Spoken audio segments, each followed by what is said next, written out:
All right, so we've got our first inaugural episode. I guess we are calling this D&D for Normies, right, Pixie? Yeah. Yeah, because we got Magic for Normies, D&D for Normies now, and this has been. I'm super excited to get this start off because this awesome group of players. We've been working on this since October, I think it was when. I think Mm-hmm. so. Yeah. Yeah. Yeah, October 7th was our first meeting of us getting together and just doing. We had like two separate session zeros because we wanted to really get everything really together and all that, and then worked with all of you on your characters. And it's been a long time coming. It's been super exciting, and whew, it's finally happening. It's finally Here we happening. are. And so this is called The Price of Progress, Episode 1. I haven't thought of any episode title names yet, so. No, we um, don't have to. I mean, it usually comes from some shenanigan that we do Right, during within the episode. episode. Yeah. You'll name it after we get to Exactly. ruin your game. Yeah, like something funny happened. You know and what? you're just That like, that's it. I've been a DM for a long time. I'm used to people sidetracking, you know, entire campaigns, so whatever. Okay. Let's go. Let's do this. All right, so let's go around the table, introduce everybody. I am Zuby. I am the DM of The Price of Progress, and I've been DMing since I was 18. On and off, not like straight from 18 and all that, but He So- came out of the womb with the player's handbook. yeah. Yes, exactly. Ouch. Yeah, no, Yeah, that would hurt. Oof. your mom Sorry. was amazing. Yeah. Right. Right. And I'm super excited to DM these awesome players here. Michelle, let's start off with you. Hi, I'm Michelle Ratt. My pronouns are they, she, if you'd like to use them at some point. And I am playing the ever extra, I suppose is the way I would describe her, K'aranina Gemleaf, a suburban mother to triplets, in a very upscale like little island off of the main off of the main city in this world. She is an emerald dragonborn who is blissfully married to her husband, who I believe is like an industrial engineer. His name is James, and basically she is out on the road again to wreak some revenge upon a certain conspiracy scheme, maybe a certain selling scheme that has absolutely destroyed her social circle back home. But she is also a barbarian, so get ready for some true Karen rage. Ooh, excited. Excited. Yeah. Thank you. Pixie, what about you? Hi, I am Pixie Kitten, and I will be playing a dwarf cleric whose name is Maermyl Hillspear. She goes by May. She has been with the church for about a decade or so, and it's kind of all she knows. But she doesn't really get to do all that much in her church. She's the cook. So, but she loves cooking. That's one of her favorite things to do. So, yeah, we'll see how her adventure goes. Nice. Thank you. Justin. Hello, I am Justin, also known as Six, pronouns he, him, and I am playing Niros Ciranna. Niros is a vampire. However, he was abandoned by his vampire family because they were feral vampires, and he was not. And they could essentially smell that on him. And after getting him to the point where he could fend for himself theoretically, according to them, and their weird warped minds, they abandoned him in the woods, where he was later found by a really nice hermit who taught him some cool magic-y things.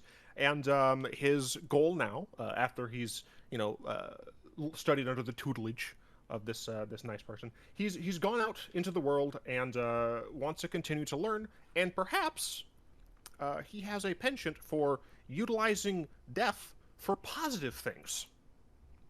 He's going to be a necromancer.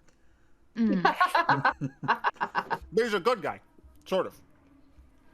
I'm so interested in this. When you told me the character concept, I'm like, oh yes, we got to do it. It sounds amazing. I'm so excited. Yeah. All right, and last but certainly not least, Baltan. I'm Baltan, he, him, and my character is Tellercos, a satyr monk, and he started out in academics. He's first generation born in Mysidia. His family immigrated from a place yet to be named, I think. A lot of other satyrs, and he started out with a lot of intellectual curiosity and has moved on to martial arts as a way to aid in him exploring further in the world, getting to be more hands-on. And oh boy, he love getting up close and personal with creatures. And I cannot wait to see what he gets to run into, like, in this whole story. That's going to be a lot of fun. From books to the fist. It's the natural progression you of. were studying the books. I was writing. While you were reading books, I was studying the fist. Ooh. Oh, that's great! I love it. I love it. By the way, I forgot because I'm still like a ball of nerves. My pronouns he, him as well. And my pronouns are she, her. All right. So So all of y'all that are in the Discord chat, I'm going to be playing some background music. If you have Spotify, you should be able to listen in as well. Ooh, okay. Ooh. Mood music. Yeah, some mood music. I want to make sure it's not too loud. Get on some. I know what this campaign needs, and it needs so much Kenny G. Just get started. Oh, Kenny G. Kenny G. Wait. Yeah. We'll start off with that music. It is canon that K'aranina and James love to listen to smooth jazz.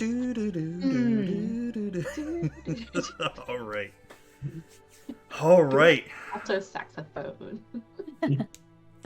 All right, so we begin in the realm of Aspardia, where you all start on the continent of Mysidia. It has been 20 years since the High Council of Mysidia was destroyed. This used to be the ruling council of all Mysidia, who held the entire country with an iron fist. Whichever town or city refused to pay their taxes, the High Council would send an army to take them over. This same High Council also invented worldwide travel through giant magical portals, 6 of them altogether and all placed in each continent's respective capital city. These portals utilize the world's ley lines to feed its magic. The upkeep of these portals was costly, so only the richest of businesses and people could use them. A group of heroes which hailed from the town of Sika destroyed the High Council when it was found out they were conspiring with demons to overtake the world. This group of heroes stopped the High Council in time, but not without their own losses. The High Council managed to summon a demon army from the depths of hell utilizing the world portals and ended up destroying the capital city of Mysidia. I'm going to turn down the music a little bit. That is not the music I wanted. Boom, we're professional here. Alright. So yes, they summoned this demon army from the depths of hell utilizing the world portals and ended up destroying the capital city of Mysidia. Many lives were lost that day. To ensure nothing like this could happen again, all nations destroyed these portals. Thus did a new age of exploration and invention occur. For the next 20 years, democracy was formed in Mysidia, and this form of government has now started to spread across the world. Airship travel, which was thought to be a dream, but artificers and engineers throughout the world has now began to make it a reality. You all begin your journey in the town of Dragonhurst. Dragonhurst has always been a small, unassuming town in Mysidia of about 300 people. What makes this small town so special that you would want to come here, you ask? Well, since the defeat of the High Council, Dragonhurst has been home to a festival that occurs every other year to celebrate this new beginning of this revived nation. They call it the Remembrance Festival.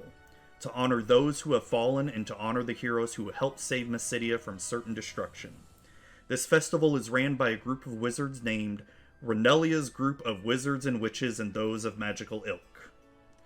Ranella and her crew have been in charge of this festival since its inception. You all have your various reasons as to why you're attending this 2-week-long festival. During these 2 weeks, Dragonhurst's tourist activity skyrockets as people from all over the world visit. It keeps its inhabitants busy. Dragonhurst is the sort of picturesque town where everybody knows your name, and the worst thing that may happen is a stray wolf comes out of the forest and steals a chicken. It shocks you to learn that crime is almost non-existent here, and there are hardly any guards or any official police activity here. The townsfolk thank Mystra, the goddess of magic, for this, and they worship her in the town square as a beautiful statue of her lays in the middle. We begin at the last day of the Remembrance Festival as you wake up looking forward, as the last day holds a huge celebration to commemorate the heroes that defeated the High Council. This is where we begin. Niros and Tellercos, since you two are more local to this region, since you all may have come here from either Mysidia or Yali's Stonebreaker Tower, I want you both to roll for me, let's see, 2d8, if you can. And let me know the results. I got a 7. 7, okay. And Tellercos? You are muted right now. We can still I reroll. thought I was doing well. I rolled a 15. A 15. All right. So with the numbers that you two rolled, you've been in and out of the festival playing games the past couple days, and these games have awarded you that many badges for what you rolled. As this festival also holds some prizes that you can possibly win. Ooh. And we will get into that for a second here. So you two have been here for a couple days here now. Tellercos, with you being among more the studious type, what do you think you would have been doing besides going to the festival here? What else do you think Tellercos would have been doing around here these say about a week you've been here now? I would say I definitely would have gotten as much of I definitely would have gotten the lay of the whole town by now, an idea of like what the cool spots are. When is the best time to grab, a good old snack or something from one of the bars, from one of the vendors, or definitely I think by this point I probably have like a pretty good schedule. Like I want to make sure I hit these, whichever games I enjoy or am the best at the most, schedule that in there, and then, take it easy in between. That or studying this strange mill that I don't understand how the water makes it smooth. Yeah. God, No, it's fine. You can't see it. It's double geared, so there's one under it. Yes, Yeah, exactly. it's fine. It's just double geared. Uh-huh. Very Yeah, good. so That's I've been getting that for months now, okay? Months. Oh my I know. gosh. It's Incarnate wouldn't let me make a mill another way that I wanted to. But anyways, why would they do that? I'm so sorry. Yes. that's all I'm right. not sorry. I'm not. I know. So, okay, you would have been getting the lay of the land, finding out the activities that you're good at. Okay, what about Yeah. Niros here? Niros, you've been here for about a week or so. You two don't know each other yet. So, Niros would be planning on essentially staying for a little bit and moving on, but since he learned of this festival, he definitely decided to stop and enjoy himself. The majority of his life has been spent literally in the woods, so he is really enjoying taking in the sights as well as the sounds, the smells, the other living creatures besides random forest creatures and his mentor. And I think he would essentially be more or less kind of people watching in between playing his games. He would want to kind of see how the citizens of this area operate. You know, what's normal? Because again, he's from the forest. Yeah, so that makes sense. And would you feel that Niros feels overwhelmed? Because there's a lot of different races that are in this town. It's mainly probably leans more towards human and halfling that live here, but there's also, since this is, you know, big tourist attraction, you're seeing all kinds, dwarf, tieflings, dragonborn, you name it. You've probably seen it. Drow elf, orcs, all that. No, he would actually be pretty fine with that. And he overwhelmed in a positive connotation, right? Niros would be very interested in interacting with each of these different peoples. He would, because, you know, his mentor would have definitely taught him about, before like letting him leave, he would have taught him about, you know, the types of people that Niros is bound to see. And he even taught him a few languages that Niros could use. So, you know, when he's talking to the elves, he would definitely be speaking Elvish with them. When he's talking, you know, gotta spruce up his ability. You know, he's only learned from someone who doesn't speak it natively. Just gotta get better at it. Talking in Infernal to the tieflings. Trying to talk Sylvan to people and realizing not very many people speak Sylvan, and that was kind of the thing his mentor did. So he would be overwhelmed in a positive way, where he's just like trying to get as much interaction with people as possible. He would also surreptitiously be draining some of their life energy. That's right. That's right. Do you want to explain that a little bit? So, Niros is a vampire. However, he was taught a way to feed that doesn't cause direct bodily harm. So he doesn't have to, he can, but he doesn't have to bite people and suck out their blood like his parents would. Instead, he was taught by his mentor to learn how to drain life energy, essence, out of living things in order to kind of keep himself fed. So when that happens, he essentially is pulling this kind of purpley fog-like thing. Like, you're not going to see it if you're just like walking around, but if you are looking for it, you'll definitely be able to tell that energy is going from one entity to Niros.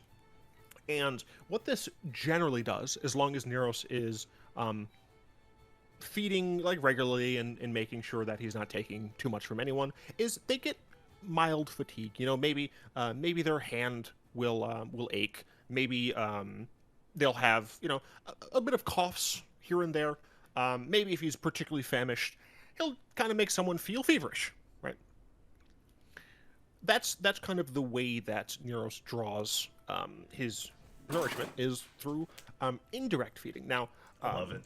This method of indirect feeding is not as efficient as direct feeding.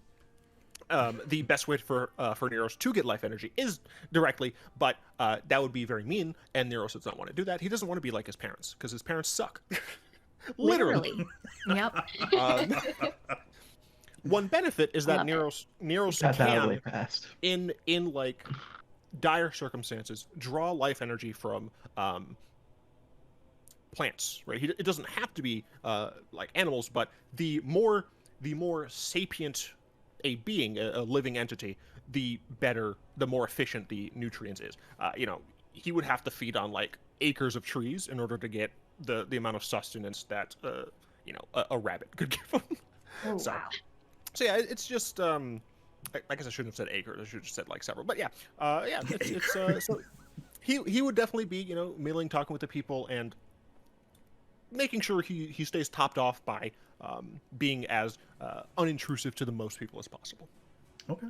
Hey, K'aranina, you have traveled a very long distance in order to get to Dragonhurst, as your quest to find out the manager of this MLM that you have been desperately seeking, which is called Panacea in a Bottle, It is essentially snake oil. Sold to many people who think it can cure any ailment. Think of like essential oils, right? You use this one for headaches and, this one for if you've got body aches type thing. So, yeah, the Piob industry. I'm after Yes. them. Yeah. So, as I said, your journey, you came from an island right off the coast of Renisha, which is the richest capital in the entire world. And your journey is now taking you pretty much on the other side of the planet here to Dragonhurst, and you've been traveling for a very long time. You had a lot of gold with you to be able to cover travel expenses, but you're starting to run out. Give me a roll of 2d20 and add it up, and that's how much gold you have left, plus your starting gold amount. Okay. That's a 6 plus. Ooh. Yeah. Look, I'm not great. It's just I have 16 gold. I have 16 gold Plus left. your starting gold? Yeah, I have 16 altogether. Ooh. So I rolled a 2 and a 4. Oh, man. Oh. Get those bad rolls out Okay. early. Yeah, when that's there's right. a little That's less. right. Yeah. Look, it's been a while since Karen did her adventuring, so like she doesn't really know that like inflation happened. Hmm. So And would have oh, Karen have okay. gotten all the best rooms everywhere she Oh, went to? 100. Yeah, no, she would have harangued her way into every room and then like demanded. She's been at this for a really long time, so she did get a discount every single time because she did speak to every manager and harangued them into a discount. But it was, it's been a long time since I've left home, so of course I'm starting to run out. No amount of yelling at people is going to make things cheaper in the long run. I mean, like, it's going to stop like my wallet from gradually becoming more empty. It's just going to go at a slower rate. Yeah, so you arrived in Dragonhurst the night before. You are currently staying at the only inn in town that you had to talk to the manager of the Shining Maple, a thin male elf named Bellador, and he just pretty much sort of stole not stole someone else's room and gave it to you because you had just persuaded him enough to be able to give him a room. Intimidated. Yeah, or intimidated, yes. There you go. And Dang. so you haven't even really seen the festival. All you know is that there is a cellar here somewhere that is selling panacea in a bottle. And I've taken a bath. My room is so nice. It has like a really big bed. it's nice enough for, well, I would say Yeah. this would be the best room, but it's nice enough for a town of 300 people. So Oh, yeah. it's not like it'd be like, a 5-star hotel, but it's the best room though. Yeah, like there's a tub, there's a hearth, and then there's a tub by the hearth, and it's like amazing for this town. But for me, it's just like it'll do. It's Yes. fine. Yeah, this one actually has a hearth in the room. All the other ones don't. Nice. So you are waking up in the morning, and basically, what would be the first thing Karen would do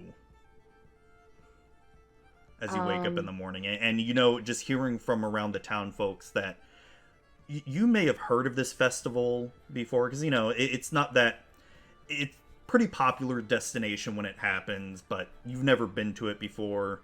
But you do know that this is the last day, and this is everybody's favorite day, because at the end of the day, everyone just gets wicked blasted. And just... I take it. Yeah, I take a drink. First things first. I drink a glass of water, lemon water. I don't know if there's lemons, but the equivalent. And then I meditate for about 5 minutes. It's not really meditation. I just fall asleep again for 5 minutes.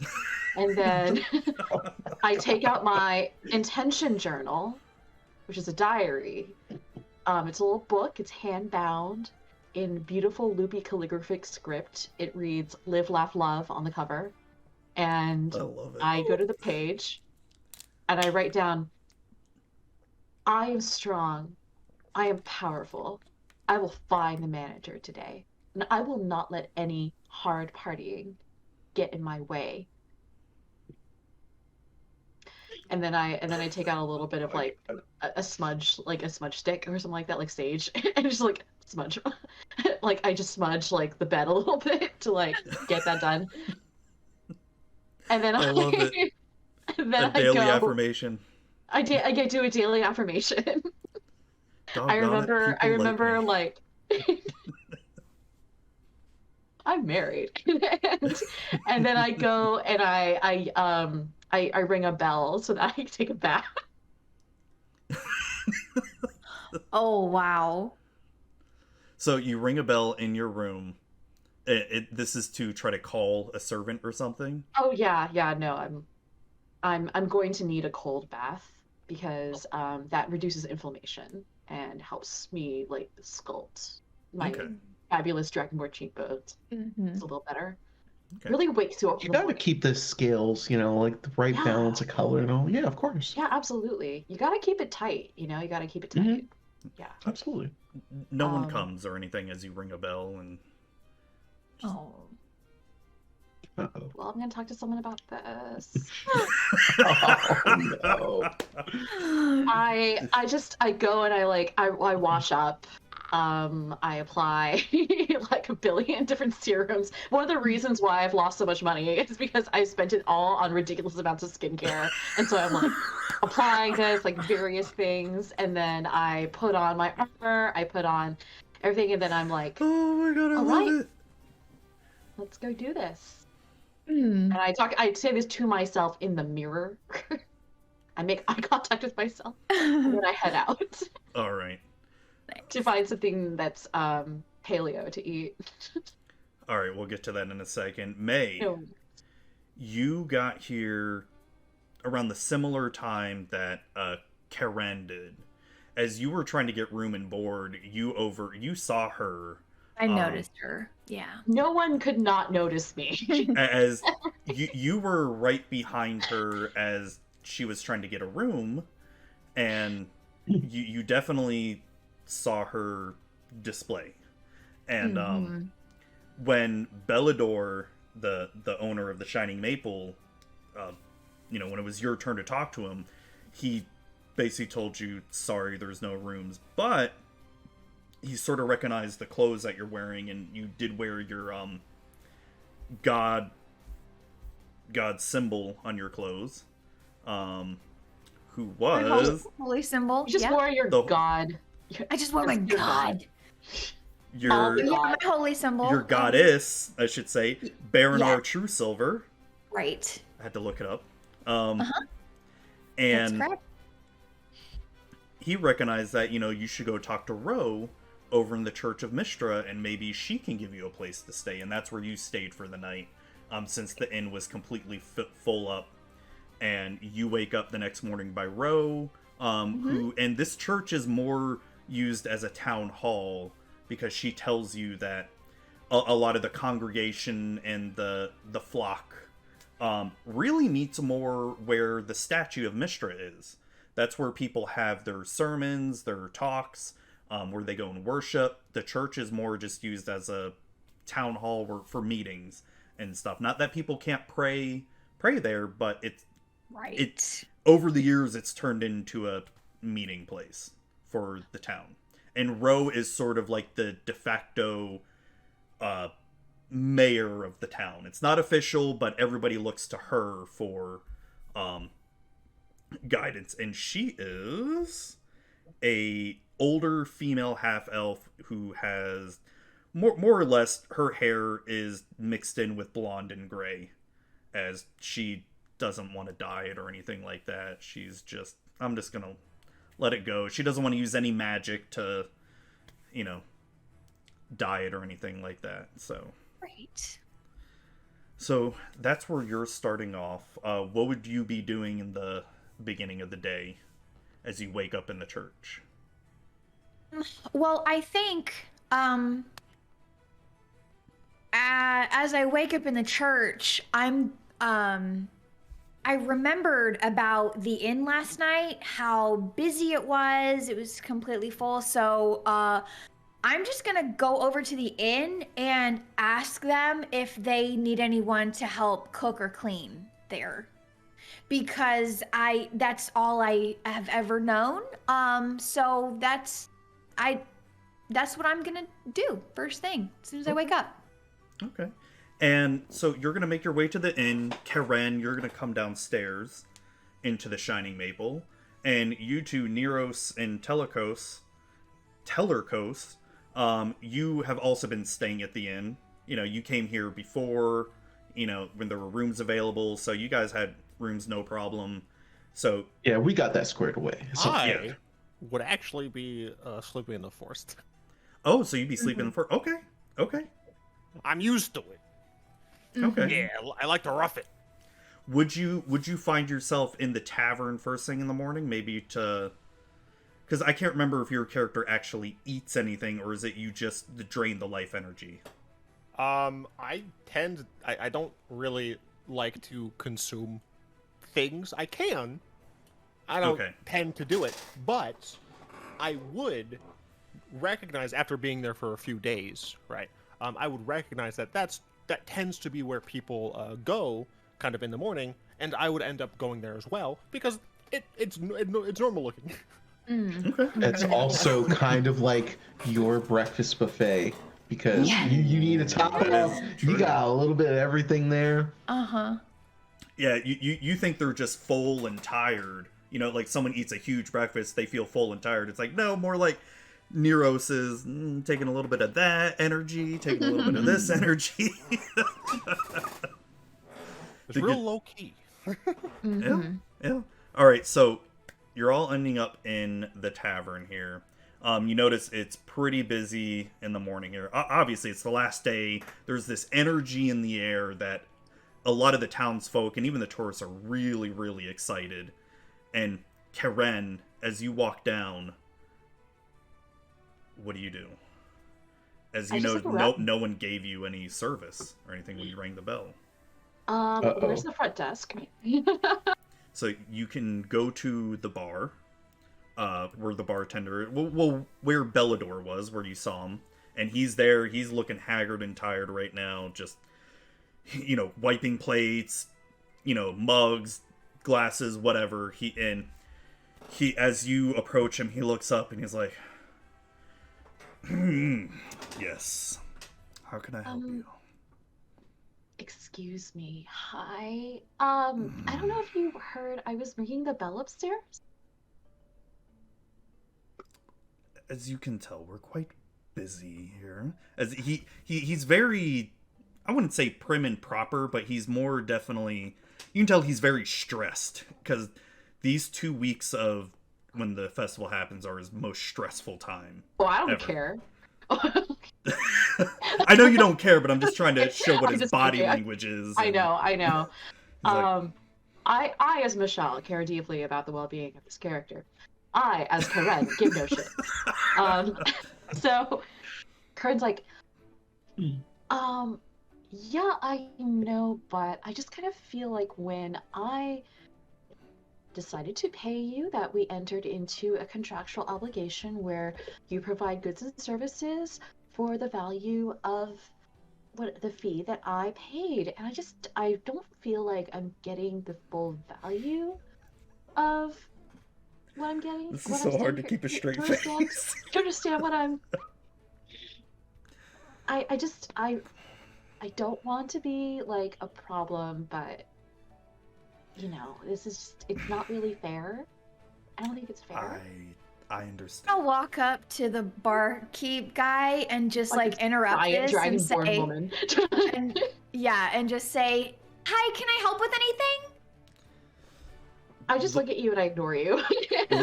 see this little dwarf here, you know, big dragonborn, little dwarf, and just I'm very sorry, ma'am. Just a second. Excuse me. I speak to. I speak to you. Excuse me. I was in the middle of a conversation. I'll just be with you in a second. I was here first.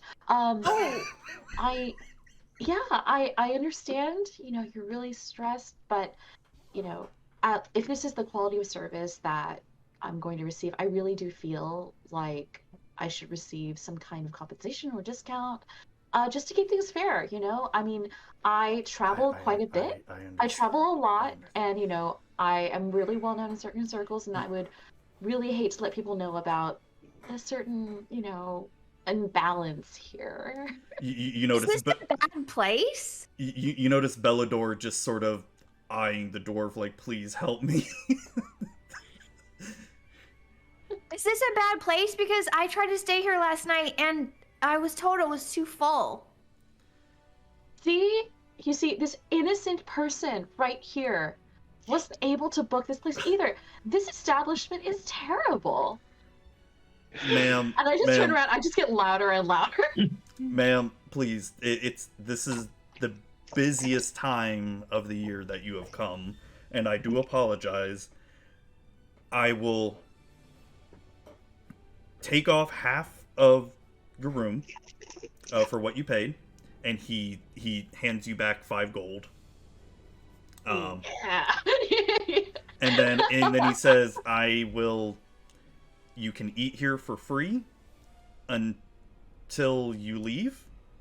And I'm just very sorry. I don't want to cause any trouble. It's, you know, I do appreciate you looking at this from my perspective. That's really big of you. And thank you so much. Now, I will definitely let my friends and family know this place is definitely a gem. She does not mean that sincerely. Is this a good place now? I just ignore you. I'm just somewhere nearby within earshot. It's like, Yeah, I was taking you two notes would before, definitely hear this but I'm like, conversation as you're sitting oh down. man. I'm like, so where is the breakfast spread? We don't have a buffet style breakfast. Okay. It's you just can Um, sit down and I can cook. I'll make breakfast and I'm gonna walk behind the bar and go to the kitchen and start cooking food. just it's so busy right now where he can't even like stop you because you see all these waiters and waitresses just going in and out of the kitchen, and it's just sort of madness right now. And he just sort of like, and then Yeah, looking and at I'm gonna turn to my new dragonborn friend and be like, I'll make you some really yummy breakfast. I'll be right back. And go in the kitchen. sort of, I think Karen is like, what? For once, she doesn't really know what to do or say. And just sort of sits there on the bar stool, a little befuddled. Is the barkeep still there?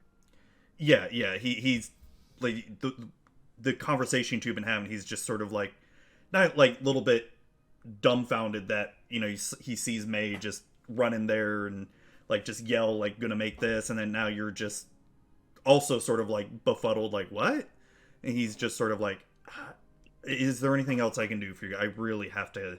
As you can see, there's so many people here. I apologize. Yes, just one more thing. Thank you so much. Yes. I take one of the gold that he just gave me and put it back on the bar.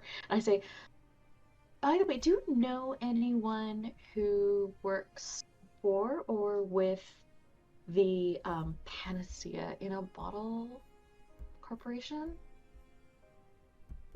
And I don't offer it to him. I just have it on the counter and I have it in my hand. Hold on. Where did I put it in my notes?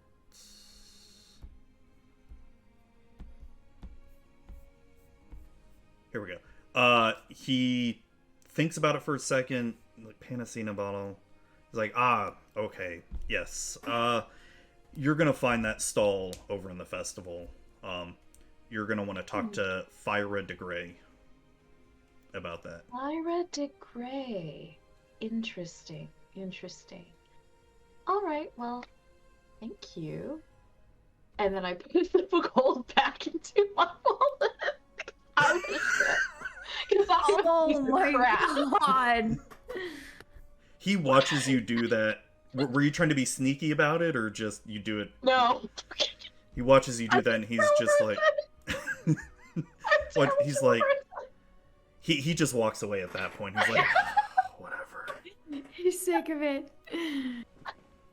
Oh no. So a waiter comes up to Tellercos' table, and it is a little female halfling. Her name, she introduces like, hello, my name's Fiona.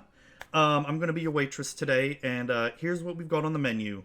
We've got oak biscuits and bit of cheese. We've got boiled bear and bit of cheese. We've got bit of cheese and bit of cheese. We've got smoked shellfish and dried onions, stewed pork and acorn bread, boiled phoenix and eggs, and biscuits and eggs.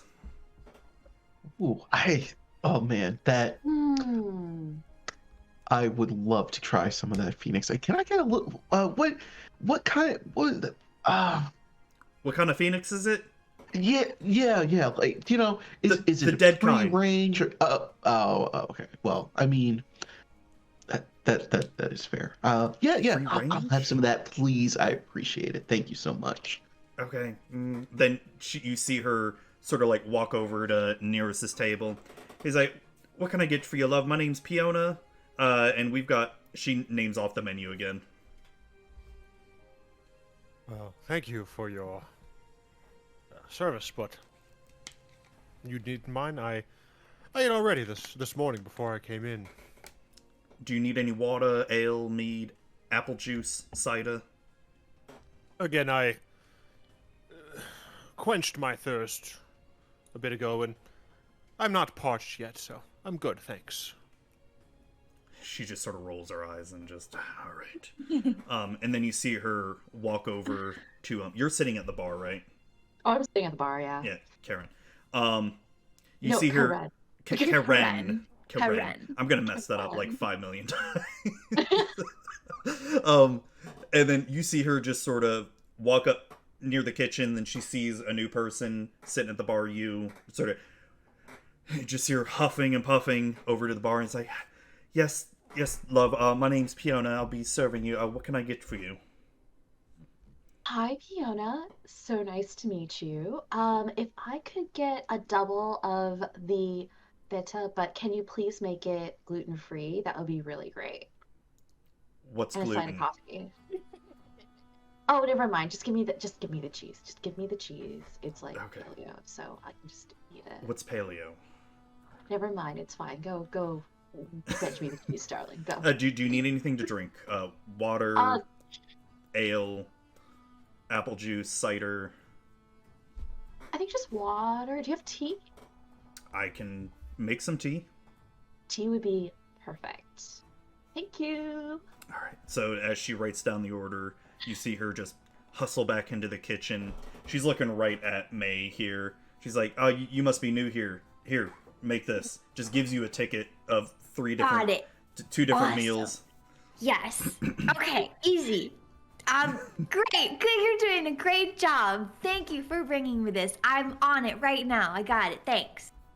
So as you are, there's a few chefs in the kitchen that are sort of like, the chefs are all wood elf, like Bellador is. Bellador is a wood elf, and they're just looking at this dwarf, and just they're so busy they're just like whatever.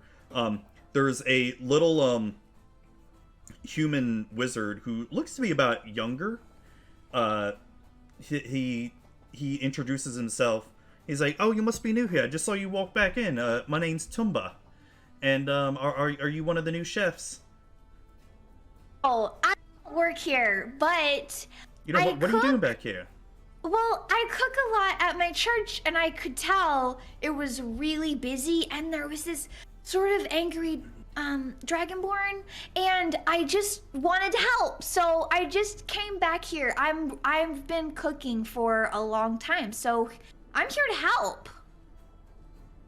Okay. Yeah, I'm helping with the drinks here right now. Just want to introduce myself, and Okay, hi. Hey, oh, I'm May. Yeah, I forgot to say that. I'm May. Oh, hi, May. My name is Maermyl, but everybody calls me May, so. Well, it's nice meeting you. You know, there's your station right there.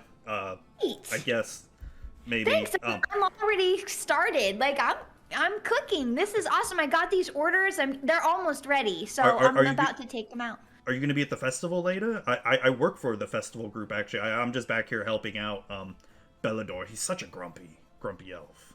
Well, he's busy, so, you know, we shouldn't judge him or anything like that. He's busy. But yeah, I will definitely be at the festival. I want to go check it out. I just got in last night and I stayed at the church because the inn here was completely full. And yeah, I definitely want to go check out the festival. I'm super excited. I've never been to a festival before. In fact, I've never left my town at all. You see him sort of backing up as you just keep talking. Just, oh. Okay. Well, hey, hope to see you around. I'm gonna finish this up. I'll see you later. Yeah, thanks. Bye.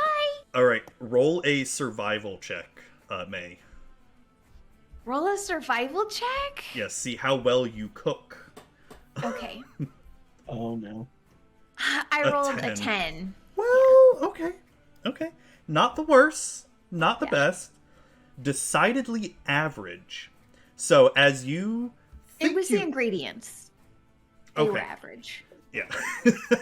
as you finish, you put the plates up for Tellercos and K'aranina, and you ring the bell, and you see Fiona go and grab the plates, and she first hands K'aranina her food, and then, because you're right there by the bar, and then you see her scuttle away over... I'm waving at K'aranina.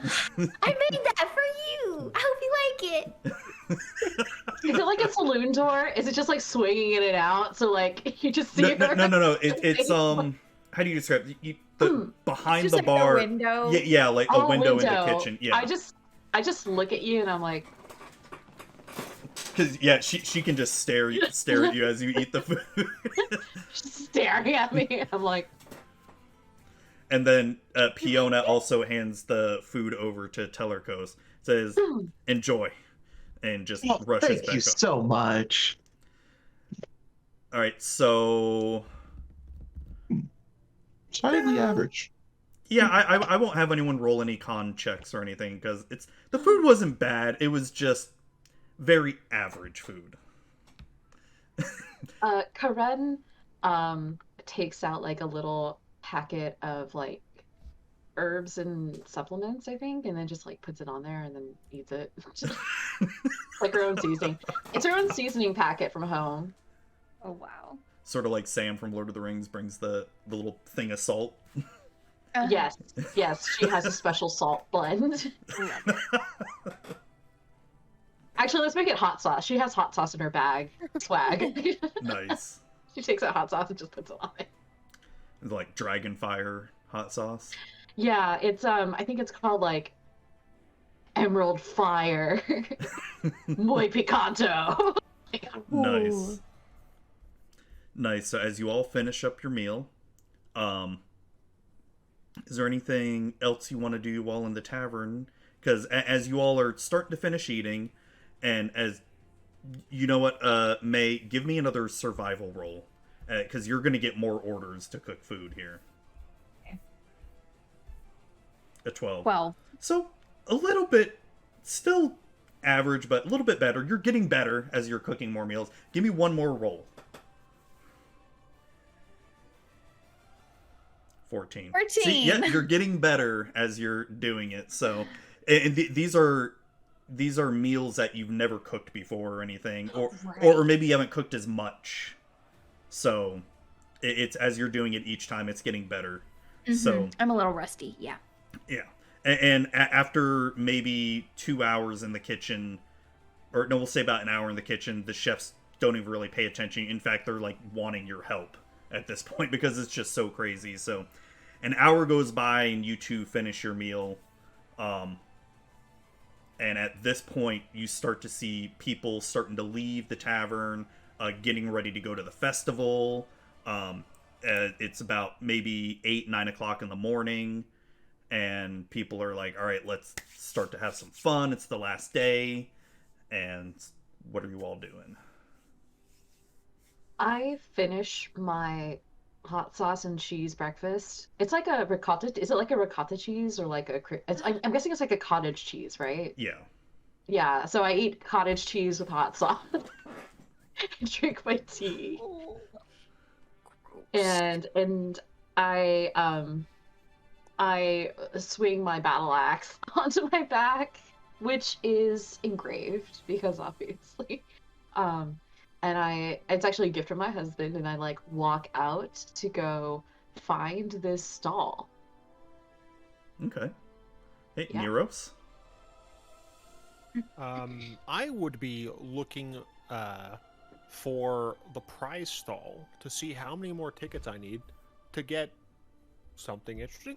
What's on the prize stall? All right, we will get to that in a second. Ooh. Tellercos. Well, I just finished a decidedly average meal, so it's fine.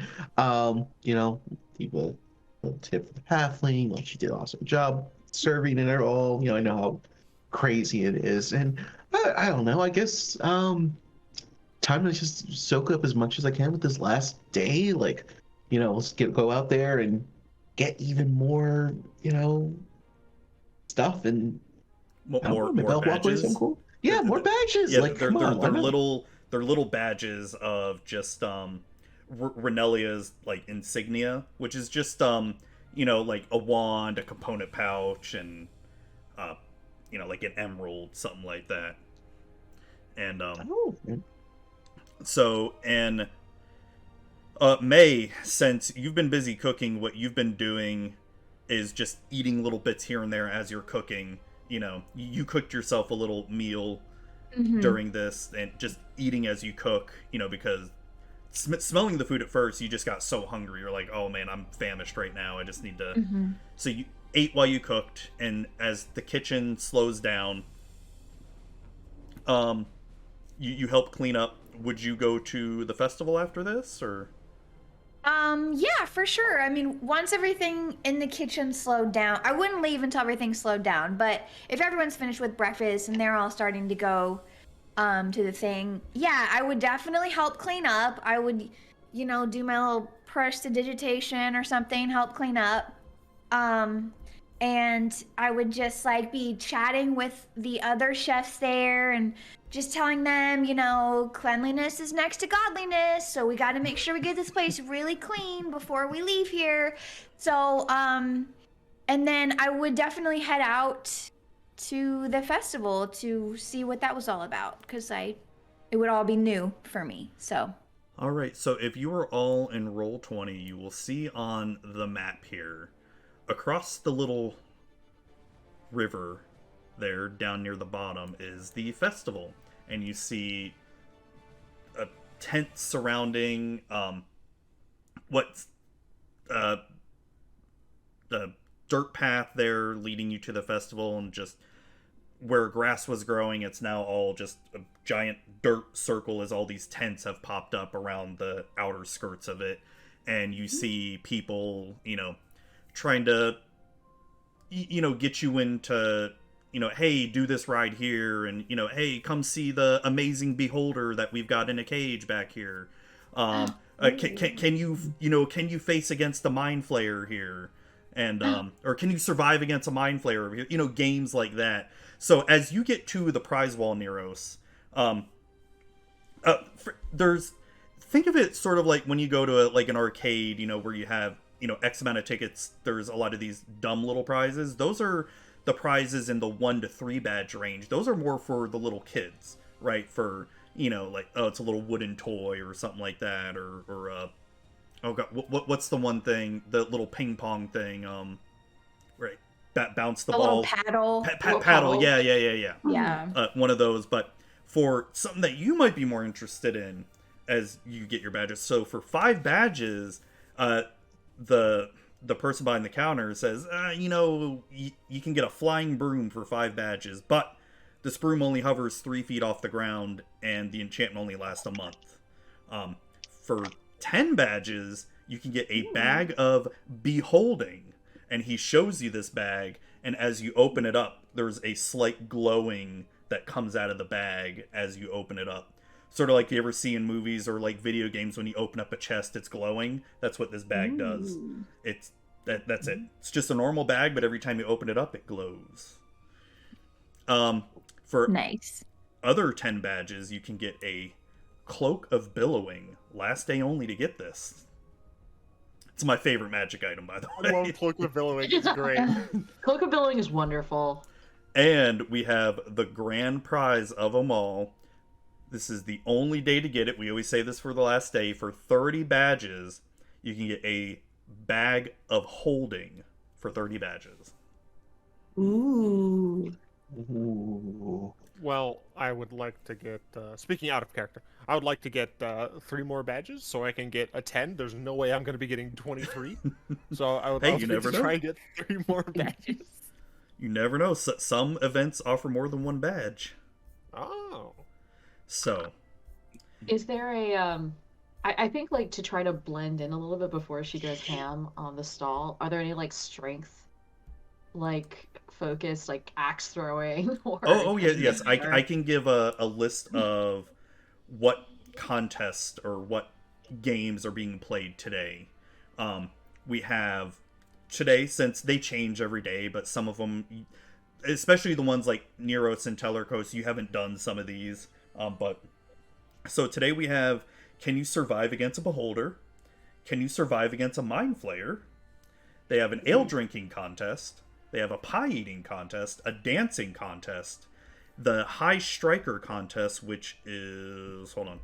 The high striker contest was, just give you an idea what it is. Hold on, where is it? High striker. Oh, don't tell me I can't We find it. convince as many workers to go on strike as possible. Yes. And then we get them to unionize. Where's Love the it. high striker one?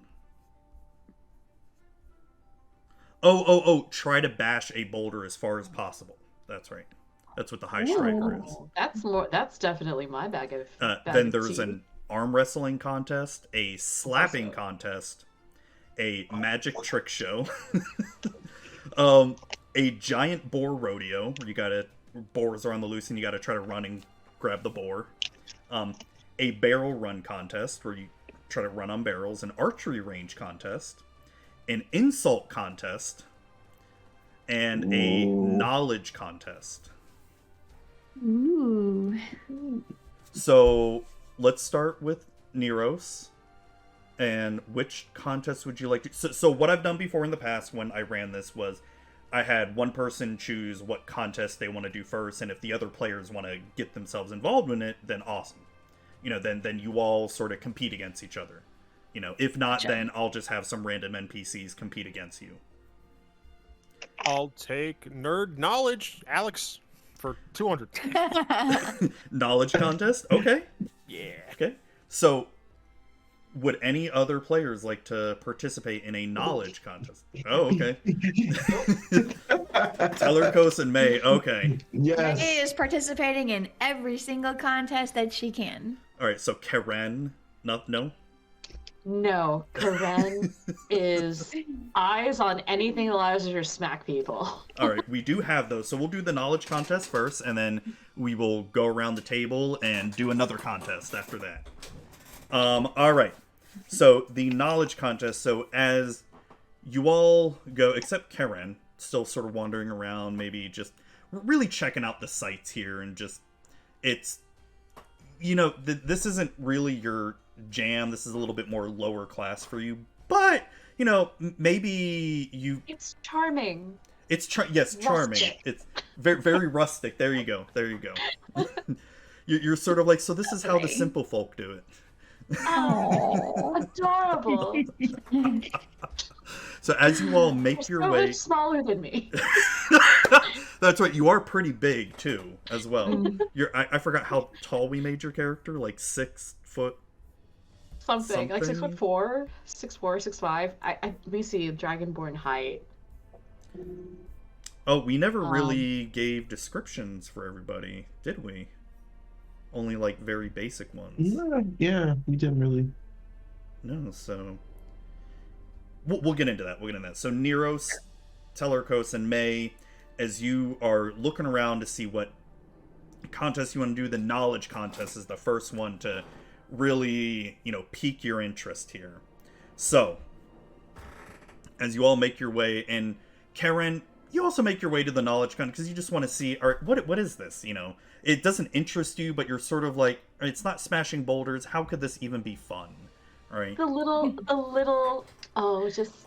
the little people. I'm gonna wave at Corinne because I remember her from the I recognize you, and I'm like, no. Play this one. Yeah, you can cheer for me. Oh wait, hold on. You know what? I need to get a notebook. Hold on. Nope. Karen only cheers for her children. And where's my pen? Oh, well, that's okay.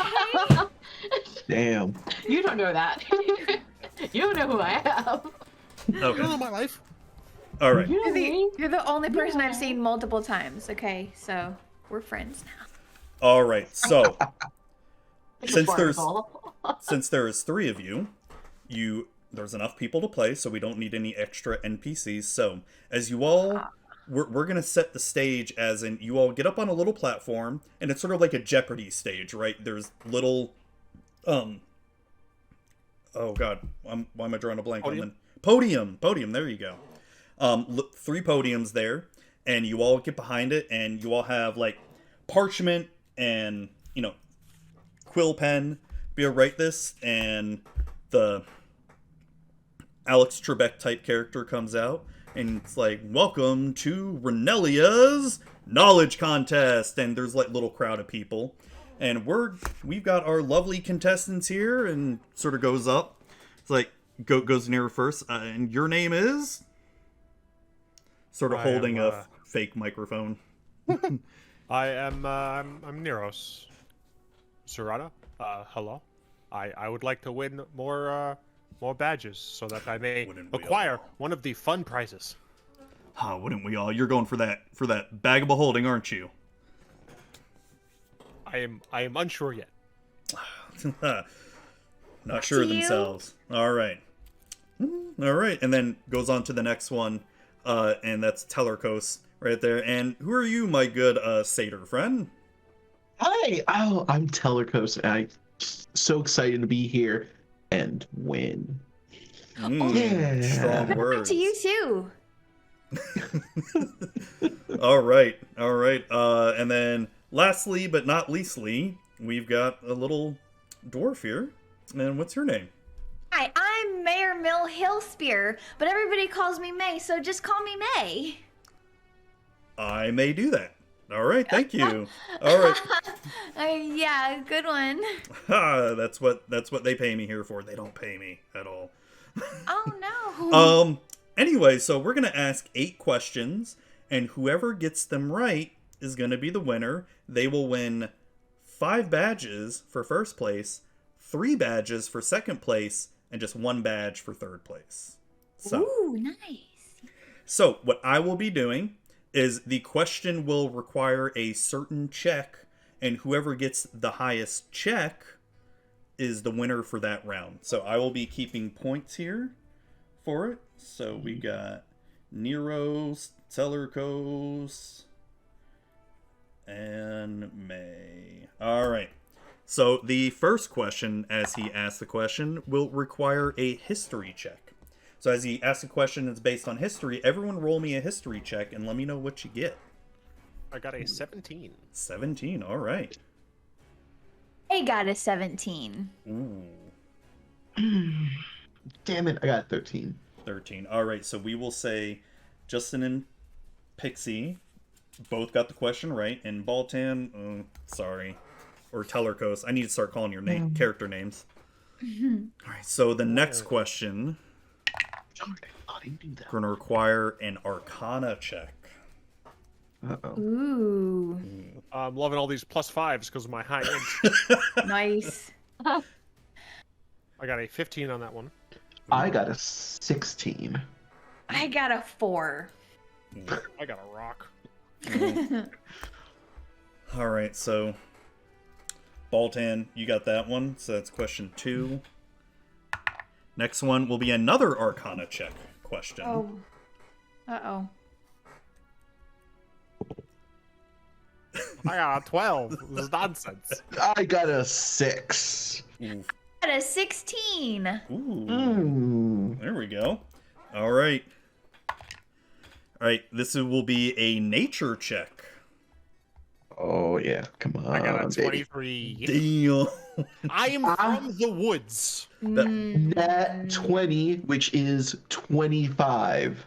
Oof. Oh, You have a plus 5 int? Damn. Yes. I got No, a just six. nature, just nature. What did you get, Pixie? Oh, right. A 6. Oof. Yeah. It's okay. I'm having fun. All right. Yeah. All right. Next will be a religion check. Uh-oh. Ooh. 13. 13. 6. 23. This is my jam. Oh, damn. I take solace in the fact that I have not gotten any of these the worst. I've only ever been in for second. Hey, that's Wow. not bad. Not bad. All right. Another one will be another Arcana check. 23 again. Oof. Son. 17. What'd you get, Pixie? Oh no. Or May? 17. 17. All right. So it looks like Justin and Pixie are tied right now. My God. All right. This is So so- this is going to be the last one, Oh, and it is going to Okay. be a nature check. Oh man. Oh, Justin. 12. I got a 12. Ooh, so. Alright, so it looks like Pixie or May won first place. And then Baltan and Justin, you tied for second, or Tellercos and Niros tied for second. We will do a sudden death for the two of you, Oh. for Niros and Tellercos, and it is going to be What? a religion check. Yes, you get 5 badges. I would like to do something. Okay. Oh. I would Well, like to surreptitiously feed some energy from Tellercos. Alright, so do you have to do any hand movement to do that?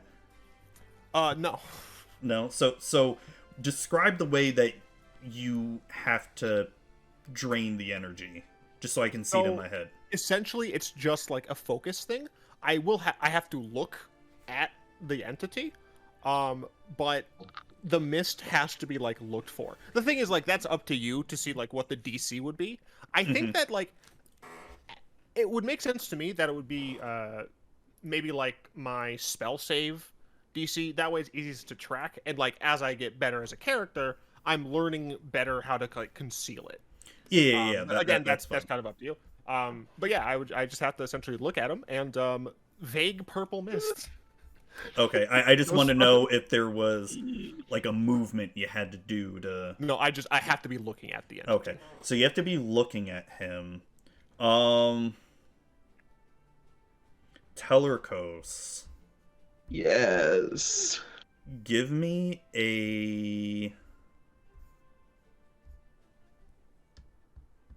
a perception check. Perception. All right. I think it would be a perception. That is an 8. An 8. Oh, okay. So you don't notice this at all. Oh, crap. I need you to roll with disadvantage on your religion check. Oh, boy. Good. I've made him slightly sickly. Oh.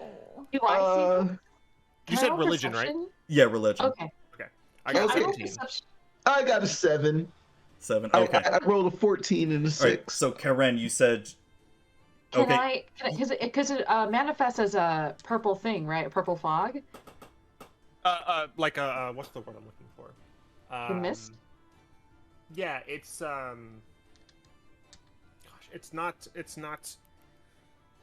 A vapor. it's not like solid. Yeah, it's like a Okay. faint mist. You'd have to like see it, but I figure like we're behind a podium. Oh, that's right. yeah, but you're looking at him right though. Yeah, I'm looking at him. Yeah. Yeah. So Karen, roll a perception check for me. Okay. That's a 16.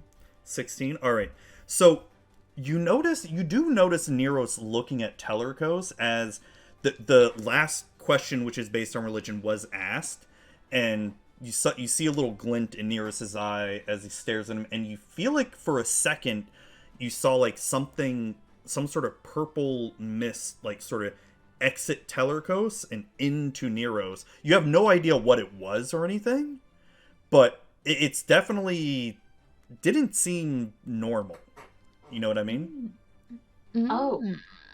Like it happened like in an instant, and if knowing what you saw, if you would have looked away for a second, you would have missed it. I'm wondering if she would intervene or if she would kick up a fuss. The thing is, like, would she know? Like, would I know? I mean, like, Because she's it could have not. been a trick of the light, like, like. Would I mean, you think that it's during? Because again, it's like it's not going into my nostrils, right? It's not like it's going like right in there. It's just you would see just like purple emanating from that area. Maybe it's behind. Yeah, maybe but it's that's in front of weird. But that's weird. And I feel like I'm not doing a very good job at describing the okay. Opacity of this. Okay. If Because it's like so imagine you take a like a water bottle, right? That sprays mist. yeah. Put purple food coloring in it, and then spray that, right? That's the extent of which it's like purple, right? Okay. Very, That makes very sense. light. So I think she's going to just think that's really weird and wonders like if there's a health issue happening. Like, is it halitosis? Is it BO? Like, something's going on. Something weird is going on. I can't believe I missed that one. It's Divok. I'm gonna take a curtsy and a big bow for winning, and just sort of like wave to everybody and say, Father Gimthorn always says an idle brain is the devil's workshop. So remember to use knowledge, and you could win like I did. Thanks, everybody, and take another bow. You have people in the crowd cheer, and then as Niros won second place, you get 3 badges, and then Tellercos, you won 1 badge for third place there. Participation trophy. Yeah, unfortunately. So the crowd, claps for you all as you all get down off stage. I don't clap. My kid would have done better if you suck. Oh. So that is the end of the knowledge contest. Yeah, I do lean over to someone, whoever's standing next to me, and just said, like, my son, Fletcher, he's taking advanced religious studies right now. He totally would have aced this.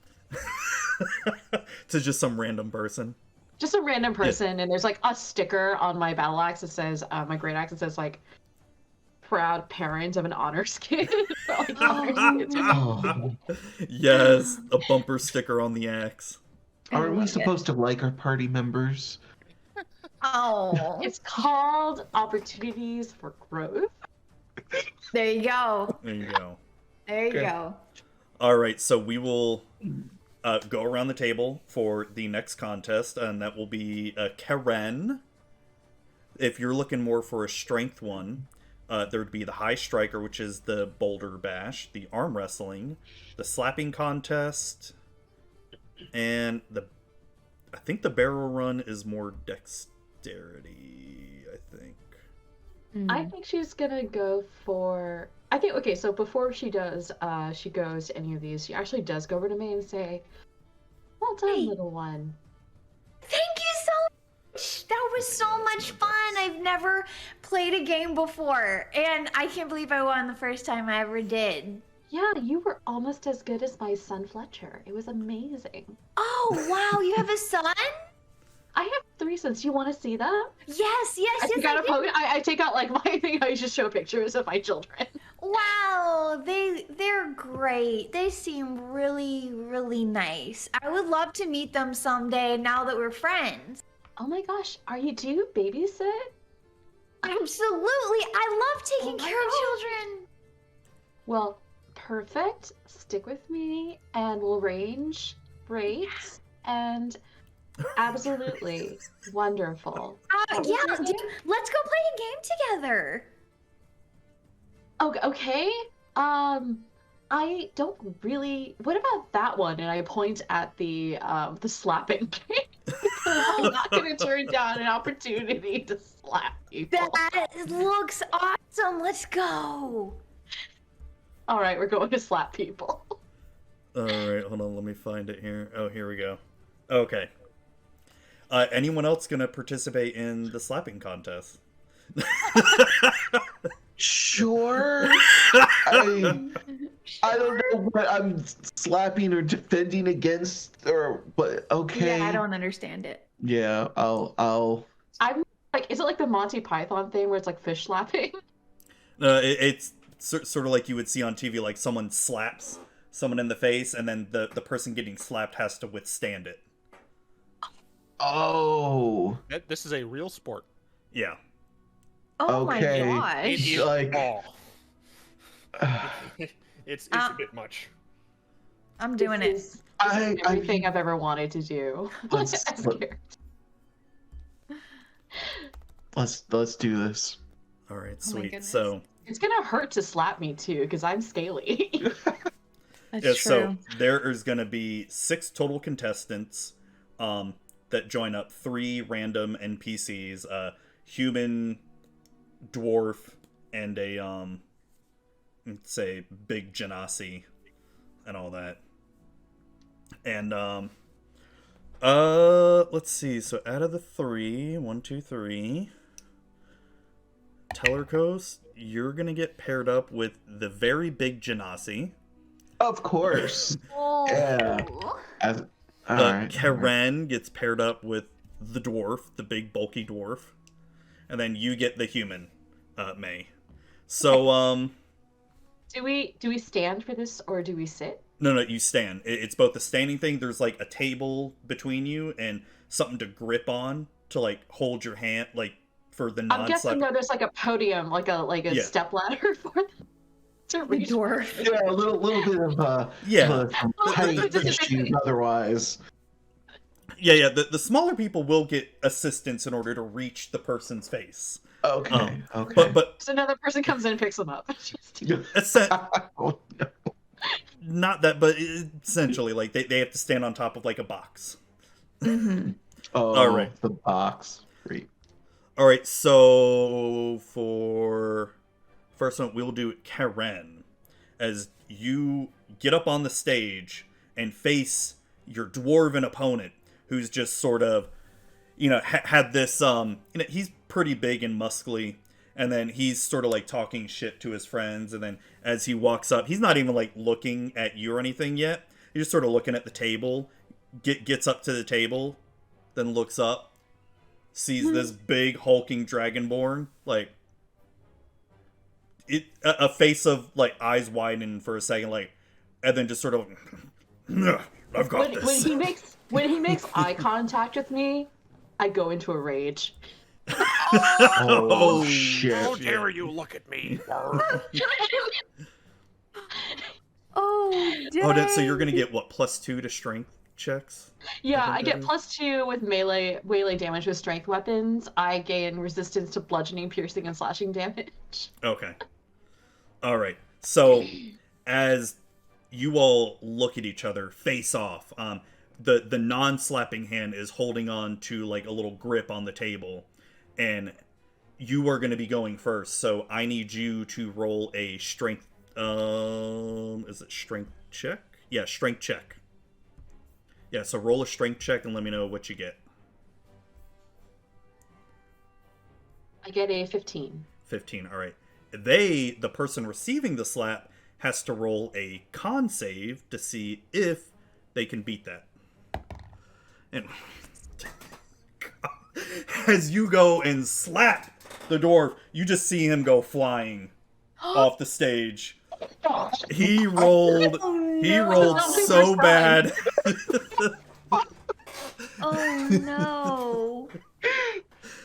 He rolled so bad Oh. And you see like 3 of his friends going to rush him and pick him up, and he's just out cold. Like, Oh no. I look a little bit concerned. I didn't mean to go that hard. he's still breathing and all that, but you definitely gave him a concussion. I'm gonna look at Corinne and be like, "Whoa, good job! That was awesome!" Oh my god, thank you so much. Who's next? All right, so you are directed to get off the stage, as then May and her human opponent are next. You have to get on a little box to be able to reach up to the height of the human. Mm-hmm. This human has short brown hair, just long beard, and just sort of looking down at this dwarf, and it's sort of like, Hi, I'm May. Hi. Good luck. okay, hang on to your britches. Okay. All right, roll a strength check. Okay. A strength check. Yep. So what you can do is you can just hit the +2 to a I did it. 22. Oh my god. 20. I rolled a nat 20. A 22. Oh. Fuck. I got a 22. Yeah. They would have to roll a nat 22 to survive this. Survive? What the fuck? So as you're this innocent-looking dwarf, just sort of like he, whack! You go and slap him, and it's not the same kind of force and power that K'aranina had, but you definitely knock him off his feet and falls down, hits his head on the stage, and just he's not getting back up. I'll run over to him and cast Cure Wounds. All right. So you can just roll. You don't have to. You don't have to roll it. Okay, 11. Yeah, he comes back and fine. Definitely got a major headache. He's like, I am so sorry. It was the game. I didn't mean to hit you that hard. I'll never underestimate a dwarf again. You shouldn't. We're hardy folk. He gets up and he just sort of like crawls away. Like, oh god, he had no idea what hit him. All right. See you later. So you're directed off the stage, and Tellercos and this big Genasi, you have to get on a little box as well too in order to reach his height. And this blue Genasi, who's like, looking like Thanos in a sense, just like, yeah. He's got a real wrinkly chin. Yeah.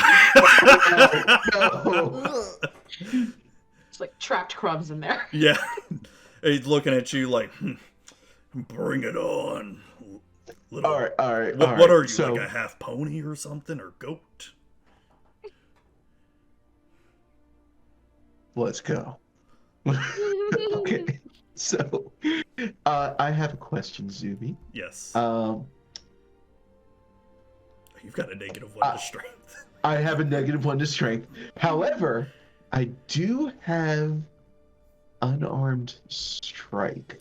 Well, it's not a and strike flurry we're blows, doing. so it's not. So okay, so neither of those are gonna help me out, or allow me to. Okay. Not. Well. No, because this is just a slap. This isn't like an attack here. So okay. All right. So it just has to be a straight strength check. all right. Oh shit! That fell off the table. Sorry.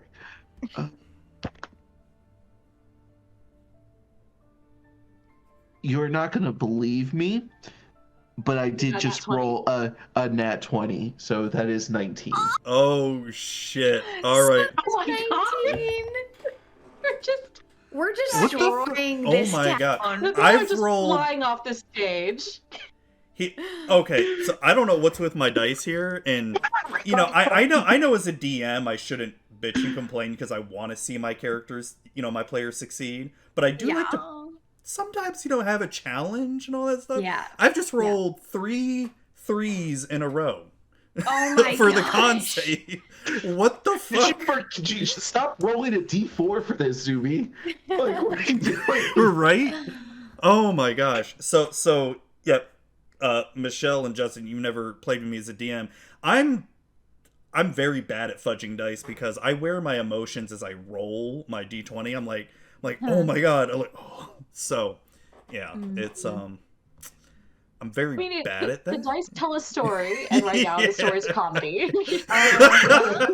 Exactly. This little satyr who's got a -1 to strength freaking gets a nat 20 against this giant ass Thanos like Genasi, rolls a 3 on his con save to be able to survive it, and you just slap him, and he obviously your strength isn't that much, you know, like you don't have a very high strength, but it's enough to be able to knock him away from the table, and he almost falls off the stage, and he's just sort of like, what the just happened? You mess with the goat, get the horns. Oh god. Eat trash, beat trash. He walks off stage, and Magical. Thank you, Michelle. and I need the 3 remaining people to just roll d20s, straight d20s, and whoever gets the lowest and the highest have to face off against each other. Oh boy. That is a 16. I rolled a 16 as well. Okay. What'd you get, Michelle? Just a second. Come on, D&D Beyond. Don't do me like this. I get 3. All right, so you're definitely going, Michelle. So I need Pixie and Baltan to roll again, and whoever gets the highest is gonna quote unquote win to face Karen. 11. 16. 16. All right, so it's gonna be May versus Karen for the next round. I'm gonna see Corinne and say, hi! Oh my gosh, we're slapping each other. This is gonna be so fun. You know, I don't know your name. My name's May. Just a second. I'm gonna switch my because my Bluetooth is getting a little weird. Okay. Give me just a sec. But I do say, oh, I am K'aranina Gemleaf, but you can call me Karen. You're adorable. So nice to meet you, Corinne. I hope I don't hurt you, but I might. About to go down. I hope I don't hurt you. Thanks. I am genuinely like rather concerned. Oh god, I love it. Are you still in a rage at this point?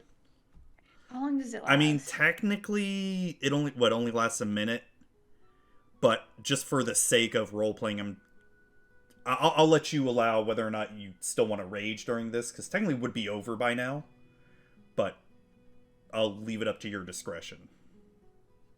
Well, I look at May, and May looks at me with those big eyes. And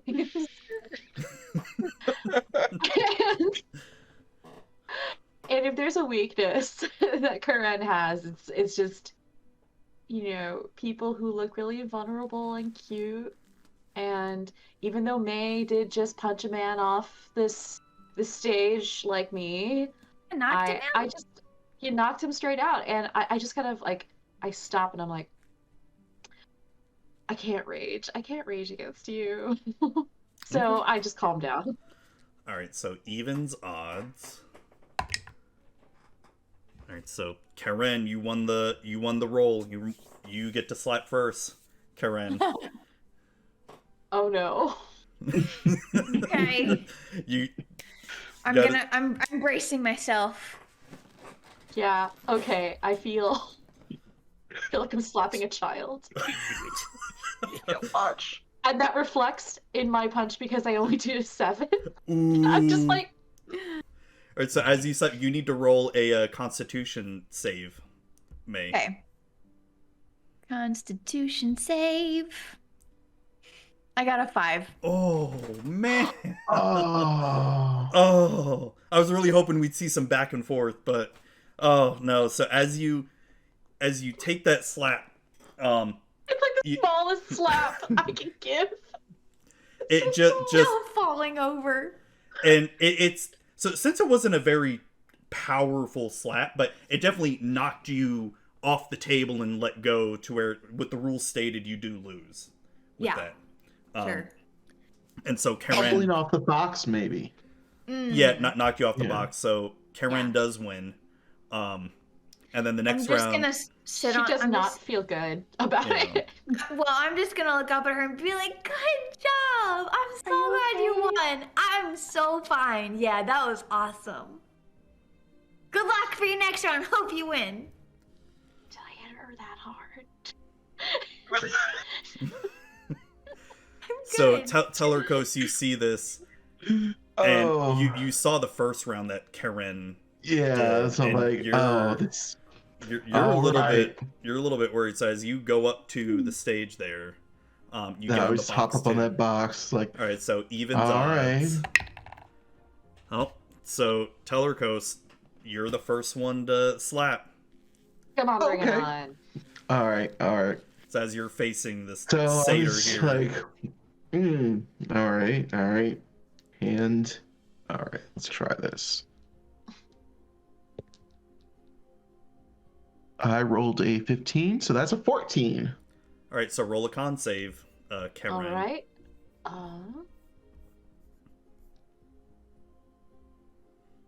I Oh, roll well- a 4. Well, yeah, Okay. yeah. So your con save's a +4, so even a 2 plus, so 6. 6. Oh but man. still. Oh, I Man. feel terrible about pushing a very small, cute person around. And I think I just let myself let it go. Like I just let it Yeah. go. I see that. I see it. So Is it like best 2 out of 3, or is it just the 1? so this is for first place. Okay. We'll do best 2 out of 3 here. So that was the first one. You were sort of, you felt the slap because it did knock you off, but you're also sort of, your head wasn't completely in the game. So we're gonna go best 2 out of 3 here. So then Karen, you're gonna go first now. You're gonna do the slapping.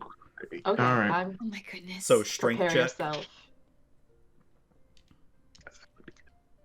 That's a dirty 20. Ooh, so Oh. 17 plus 3. All My right, head's back in. Tellercos, She's do getting your mad. con save. All right.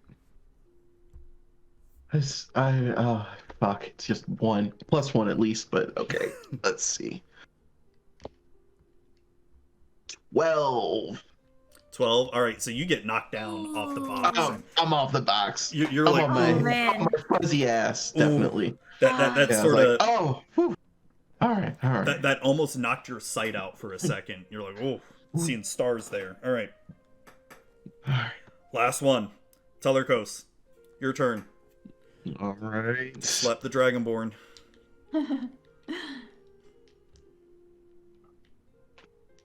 Uh-oh. No, what'd you get? What'd you get? I rolled a 1. A 0. Zero. Dice tell a story. You got hit too hard last round. Oh my you God. you go to slap her, and it's just sort of like a. Oh. You look very confused as your hand just like.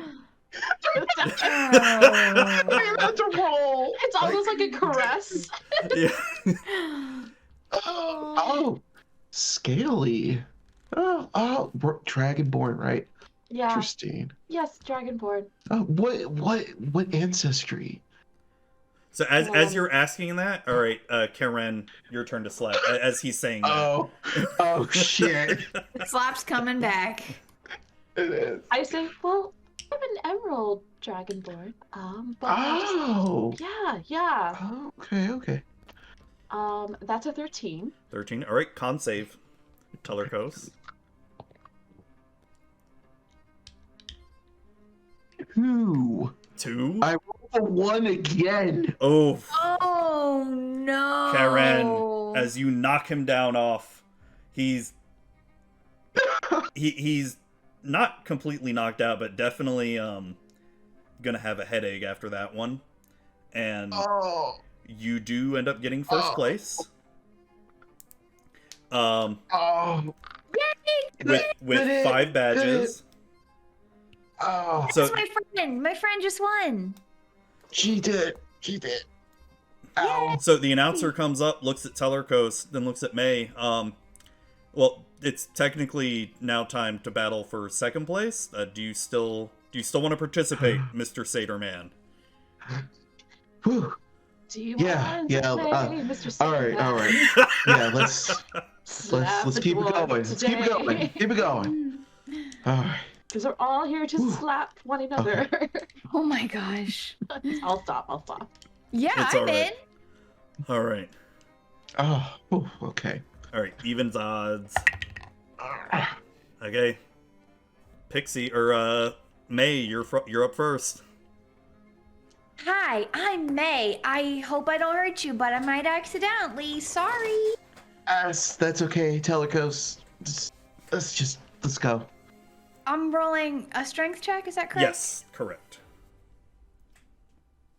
I rolled a 9. 9. Okay. All right. Do a con save, Tellercos. And so you slap, and it's not as strong as you've done before. I got a 9. Ooh, so you do technically pass. So it sort of cancels it out. So, all right, now it's your turn to slap May here. Okay. And by the way, you two don't need boxes to slap each other. Oh, that's good. That's good. A little steadier. One of the Okay. few it's an actual even match. Yes. No, it is an even fight. I rolled a nat 20. Oh. So 19. 19. All right. So May, you got to roll a con save. I got a 4. All right. So best 2 out of 3. May, All right. Goodness. go up again.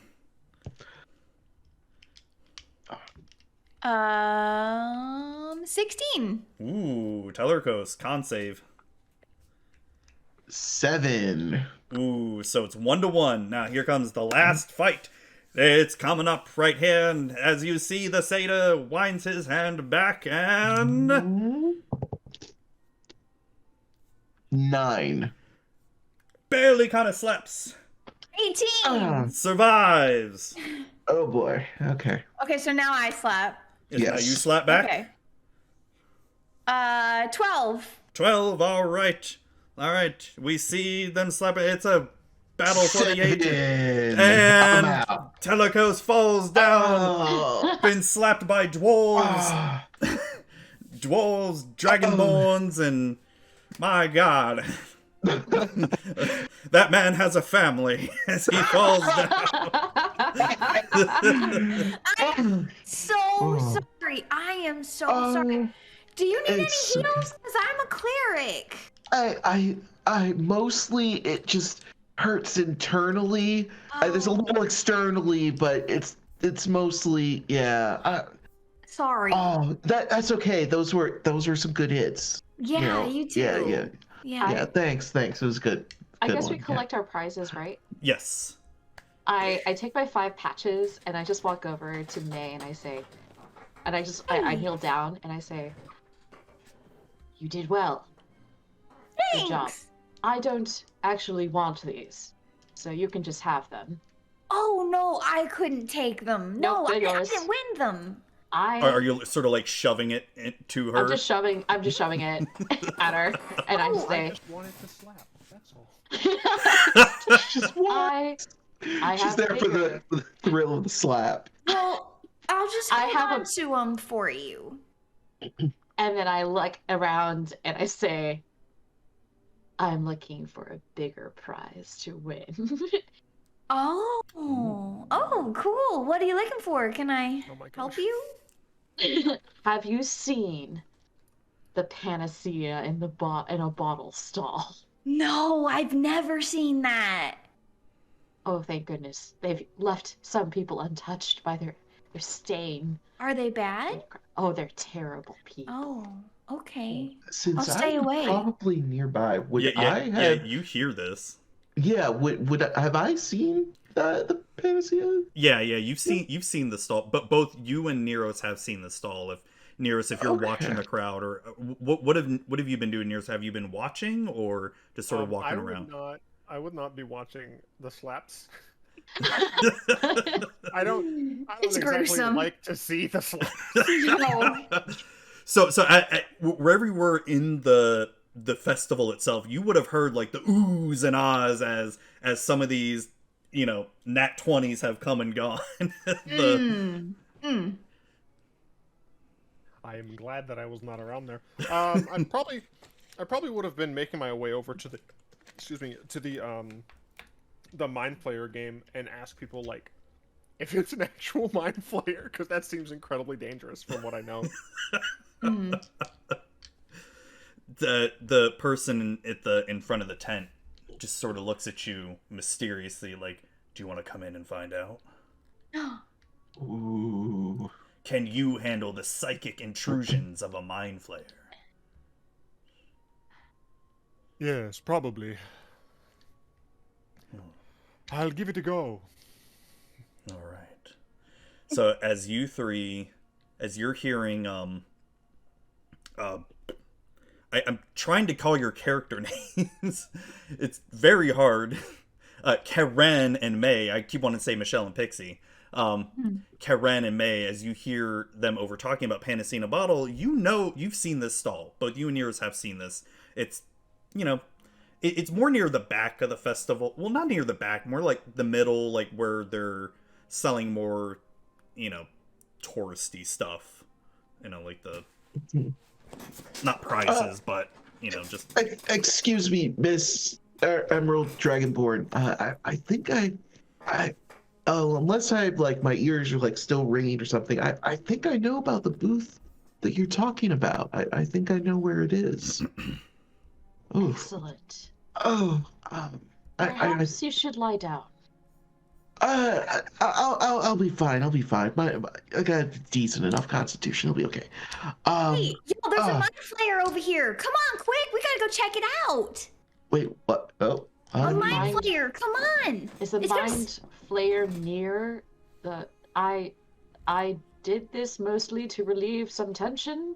Come on, it's gonna suck our brains out. Hurry. We're trying to check it out. Sure. Yeah, just All right. I'll fall behind. I guess. But after that, we're going to find this stall. Well, I'm going to find the stall. You don't have to Karen, I'll show you where. Karen, as May is doing, we gotta go see the Mind Flayer. You're reminded of your children as walking around the mall or something, where it's like, mommy, we gotta go check this out. All right, we'll go check it out, but afterwards, just for 5 minutes. All right, just for 5 minutes. 5 minutes. Yes.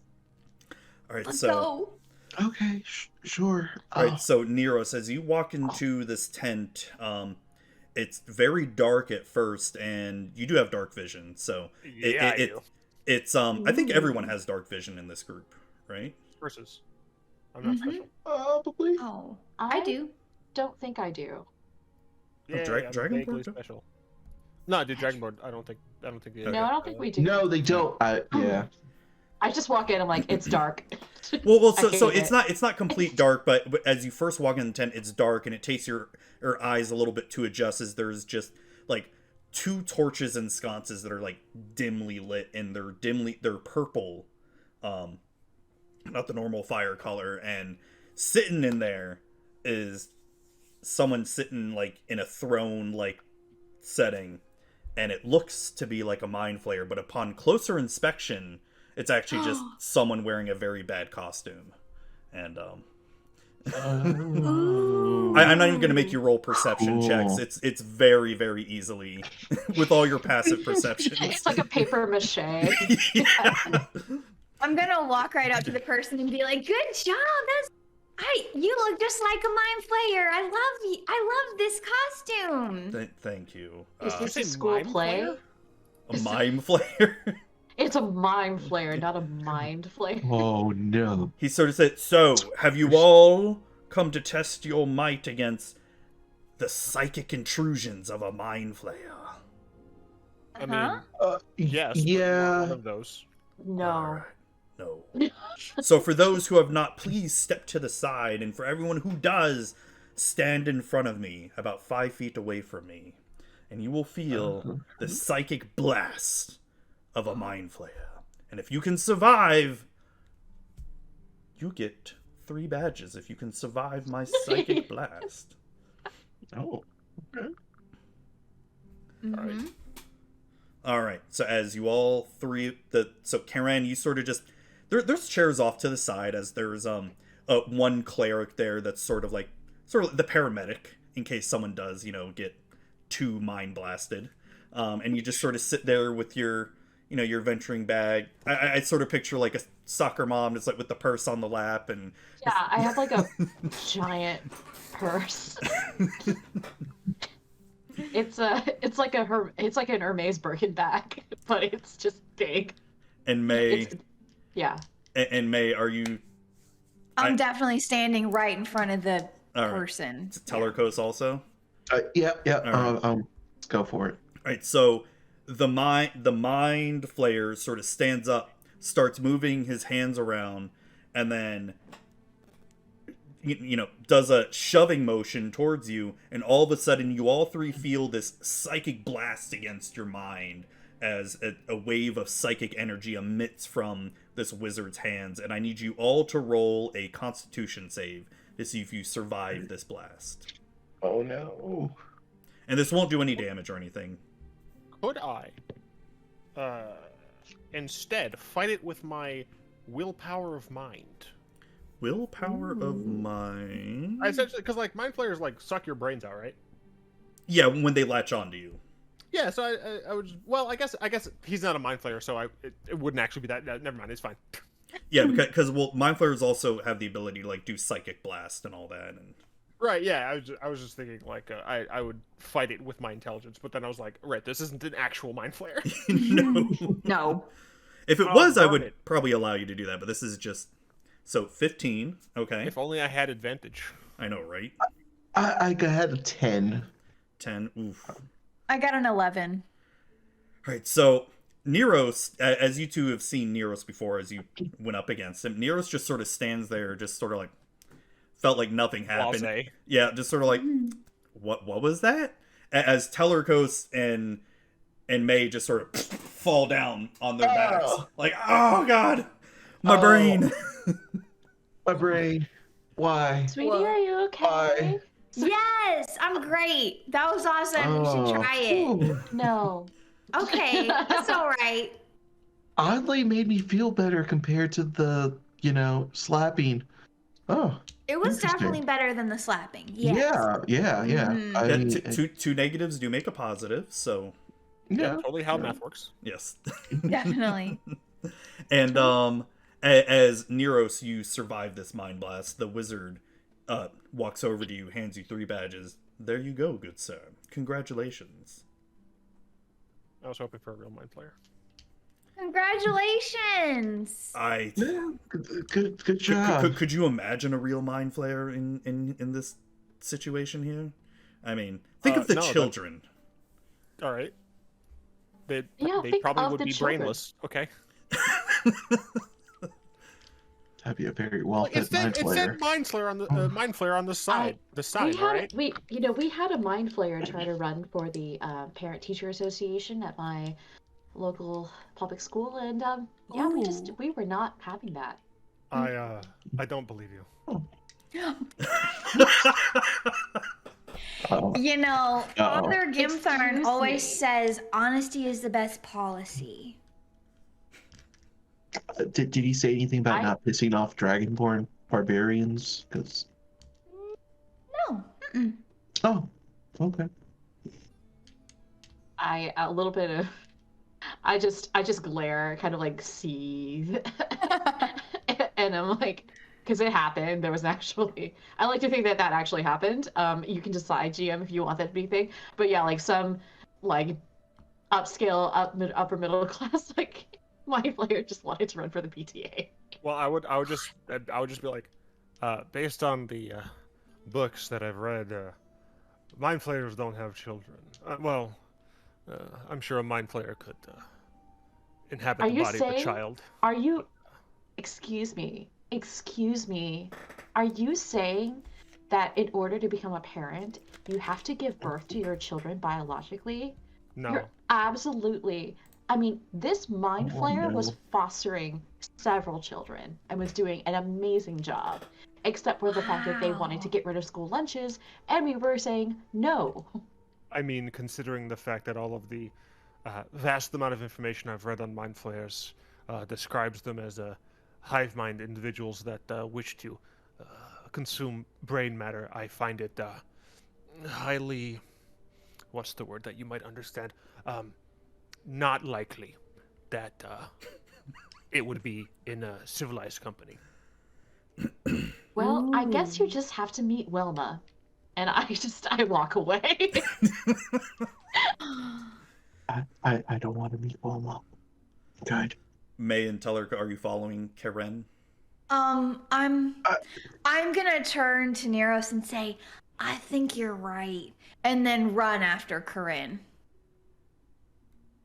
I'm just gonna still keep looking back, and then I'm gonna go after because I did say I was gonna guide her to the booth anyway. So like, oh, I'll help her out. All right, so as they leave Neros, what are you doing?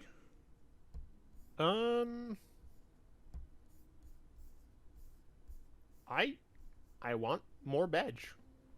Okay. All right, so I am surprised that I was able to get up to 13 badge. I want more badge. all right. So we will do another contest, but we will first get to the infamous panacea in a bottle. As you were looking around for another contest to do, Tellercos, you start leading Karen and May to the booth of panacea in a bottle, and it's actually 2 booths down away from the mind flayer tent. And as you get there, where is my notes on her? Here we go. Big banner that says panacea in a bottle by In-House Dynamics.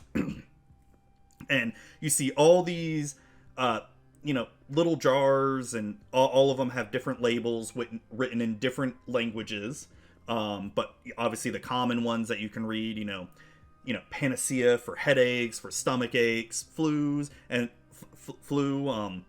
And there's also another thing on the banner that says, "Ask me how you too can sell panacea in a bottle," as well. And you see this older female half elf. She's about 5'2", with gray hair and blue eyes, darker skin, and you see her, and as she's talking to some people who seem to be a bit, as you walk up, you hear them inquiring about panacea in a bottle, and she's like, for 10 gold a month, you too can start selling, and it's great opportunities, a little bit passive income for you and your family, and and plus these products work. I mean, this one for the headaches. I go into a rage. As a bonus action, I go into a rage, and I just run over there, and I very safely push these people aside, these innocent people who are being duped into a pyramid scheme. And I take my great axe out and I slam it down on the table, and I basically try to grapple her. I try to pick her up. All right, so as you're doing that too, because you're doing it into the table and trying to, in a sense, it sounds like you're trying to do this maliciously, right? Because you're angry. Definitely. Okay, so I'm angry. I'm in a rage. So I need you to roll.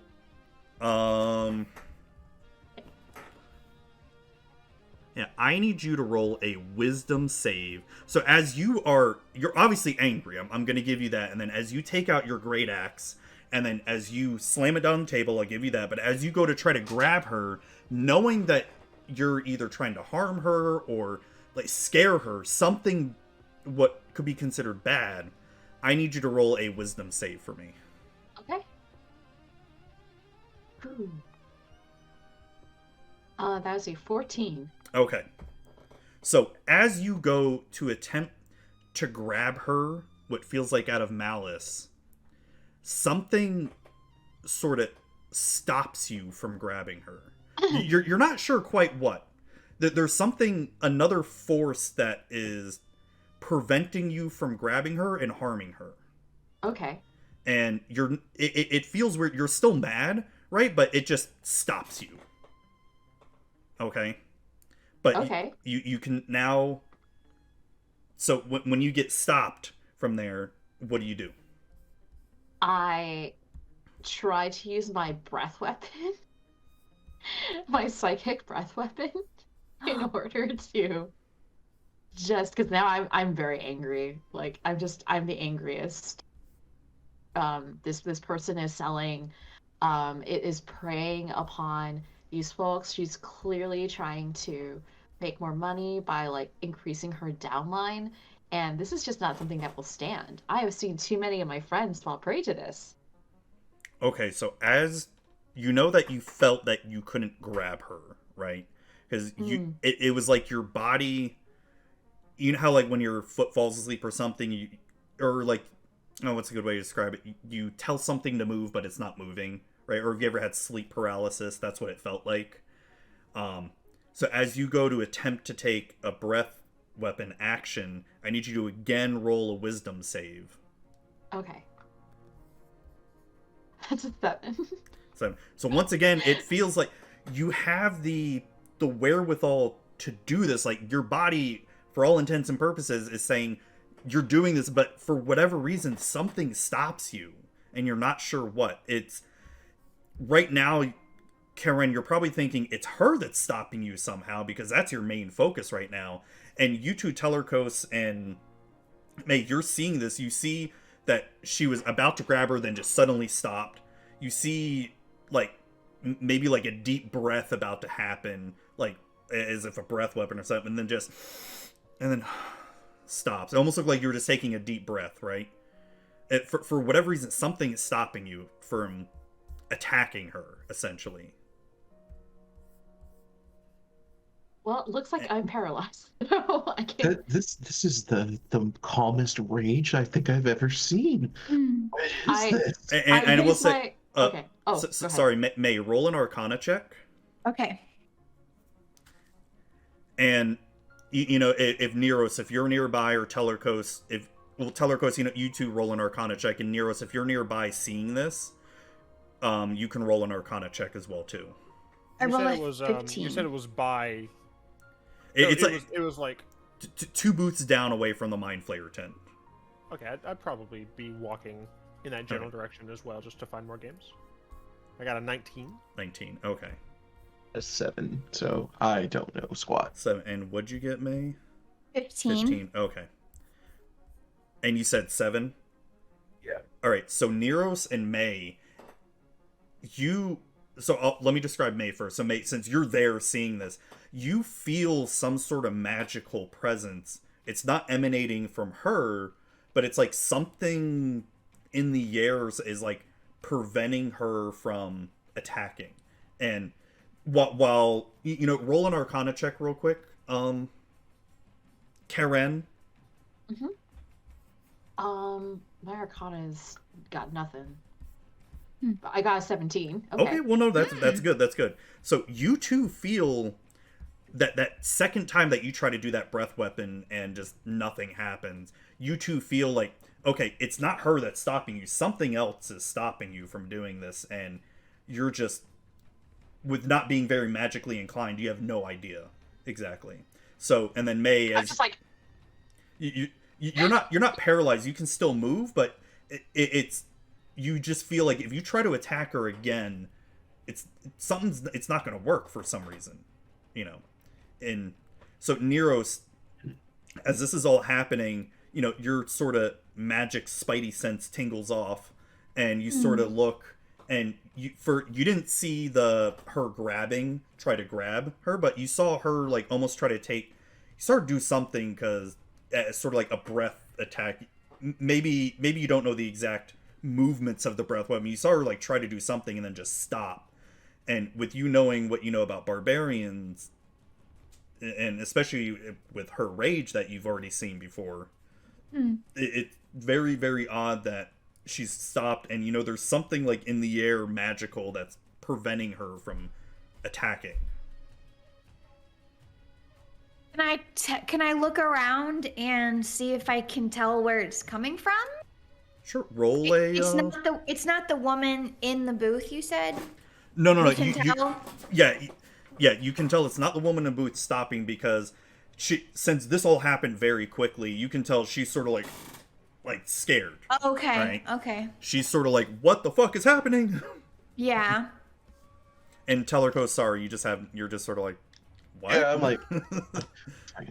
So yeah, if you want to be able to try to pinpoint, give me another Arcana check. Okay. Okay. Oh, you mean? Yeah, just May and Niros, you too, if you want to.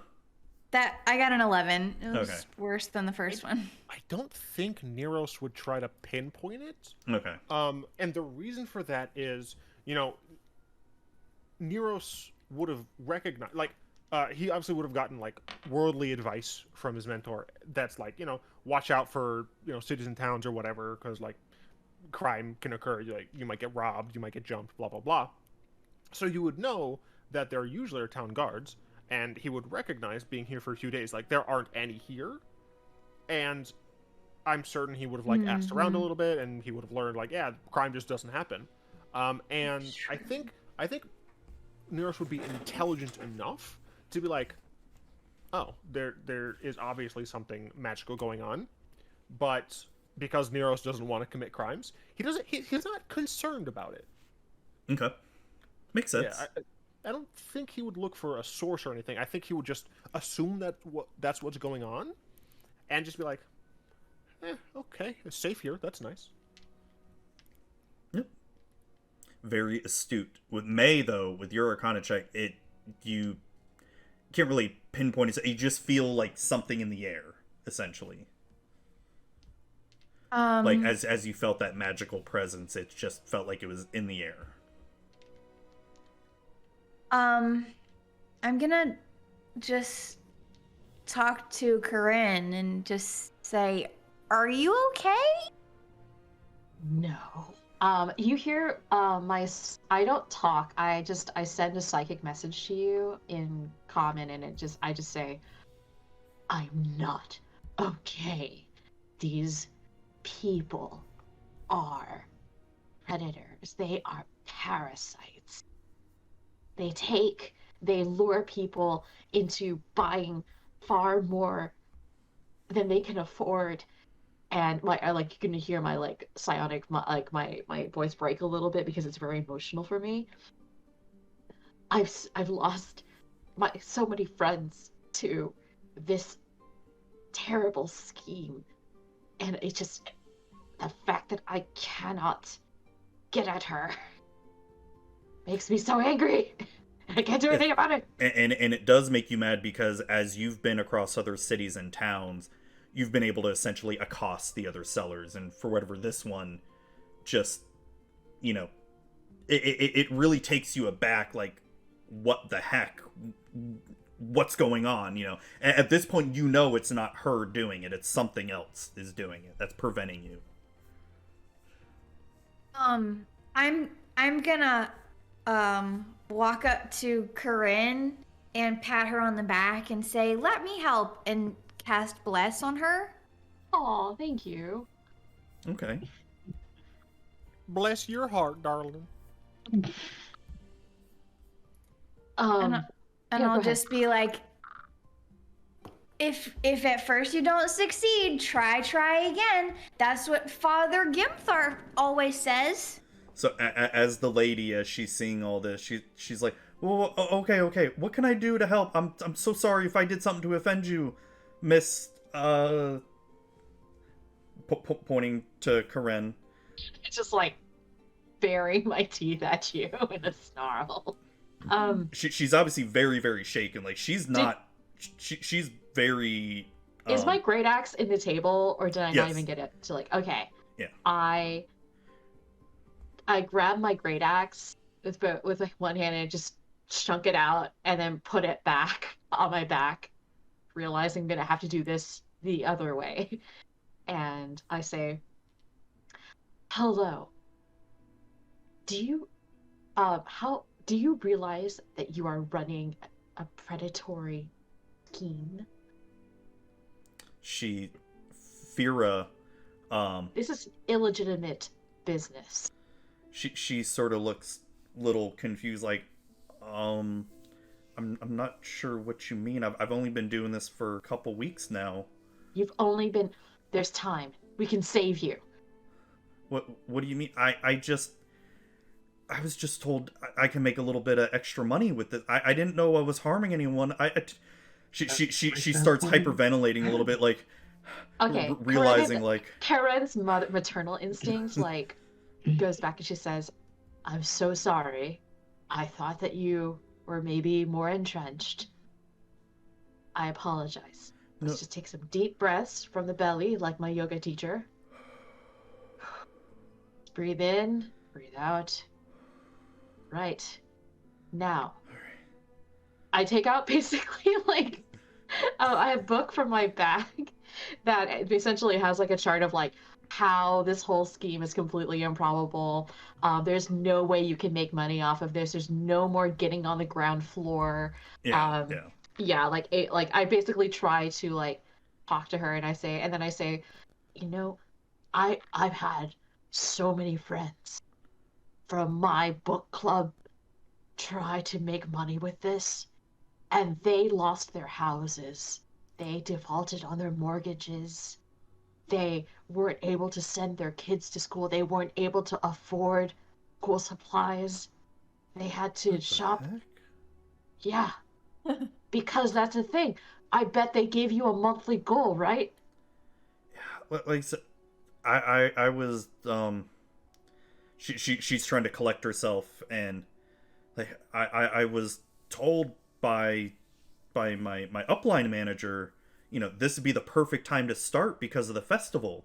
And I do have to say I've made quite a bit of gold. I mean, obviously I had to front like 300 gold up front, and my husband was not happy at all. We had to take out a second mortgage on our... This is how this starts. And that part of that money is going to go to your upline, right? Yeah, I know. I've made twice. I've made 600 gold so far, so I've made quite a bit of money. But I guess since this is the last day, I guess I never really thought of what happens after the last day of the festival. The first month is always great because you can milk all your connections, and then the next month they're gonna ask you to hit it again. And what's gonna happen when you don't hit it? You take out another loan. This is scarier than the barbarian rage. Ooh. Oh God! I never thought of that. I know. It's called. Maybe you want to stay because you invested so much, but this is called the sunk cost fallacy. The what fallacy? It means you think that you should keep going because you already paid a lot of money for it. But no. The longer you stay, the worse it's gonna get. What do I do? Here's what you do. First, let's close down this stall. She's like, let's go ahead and just, I don't know, burn the rest of this or turn it into aromatherapy. Like, except it's not really aromatherapy because that's not really a thing. Just, I don't know, make things smell nice. You can put this orange oil in some brownies. It's really good. I can give you a recipe. Okay. And just walk away. Find something else to do with your life. Just don't do this. Too many lives have been ruined. Okay. Go find honest work. I thought this was honest. No. Did you hand her like a pamphlet or something, or? I hand her basically I give her my book with like all the notes and everything like that. Okay. And I have like charts and diagrams showing her like you can only do this maybe 15 times before like the entire world would then have to be involved in this whole scheme, etc. She starts going through this as you both are talking, and she's like starts shaking her head like, oh my God. And I know, they say it's an easy way to make money on the side, but it's not. It's a trap. Oh my God. do you think we should tell my upline manager about this? Yes. Where is your upline? She finds like a random piece of parchment on her table, and you see her sort of like look in disgust at the other bottles, and she's gets a piece of parchment, writes down, and you see her write down the name White Peak City. Okay. So all one word, White Peak, WHITEPEAK. Okay. And the name Thundara Firefox. Okay. Ask for her. She's apparently really popular in that city, as she's made a lot of. She said she's something like the regional or director upline. I don't know. She's apparently very important. I thought she was my friend. We grew up together. Friends don't. Does she actually have conversations with you where she doesn't ask you for money? Well, so funny thing. And she starts going into a story about how 3 years ago she asked for a loan, and then she didn't hear from her for about a year, and then the next time she saw her, she like was pestering her to get into this in-house dynamics, the panacea in a bottle, because she was saying making so much money. And it wasn't until a few weeks before the festival she mentions, she obviously she tells you like Thundara obviously looked a lot more well off. She was wearing fancier clothes like you are, maybe not as well worn, traveled, but and looked very well to do. She actually had a carriage with her, which is very strange. She only used to ride horses, never had like a carriage and an attendant or something. So I think she's doing pretty well for herself. I'm sure she's doing well because she's suckered a bunch of folks like you to give her money. Because, remember, you had to give her... think, what was it, like 15% of your take for today? It was 20? 30. All right. She said this is what happens with new people. It's 30% at first, and then if I make 2,000 gold in 6 months, which I've made 600 gold in 2 weeks, how hard can it be? Oh crap! I didn't. Oh no! The realization of crap. Where's she gonna get that 1,400 Would you like gold? a hug? Would you like a hug? We hug it out. I'm so sorry. I didn't mean to get you angry at me. I'm so sorry. I shouldn't have come at you like that. You seem like a really nice person. Can I ask, why did you have a magical shield around you? What are you talking about? Well, I mean, she Corinne sort of looked around and touch you.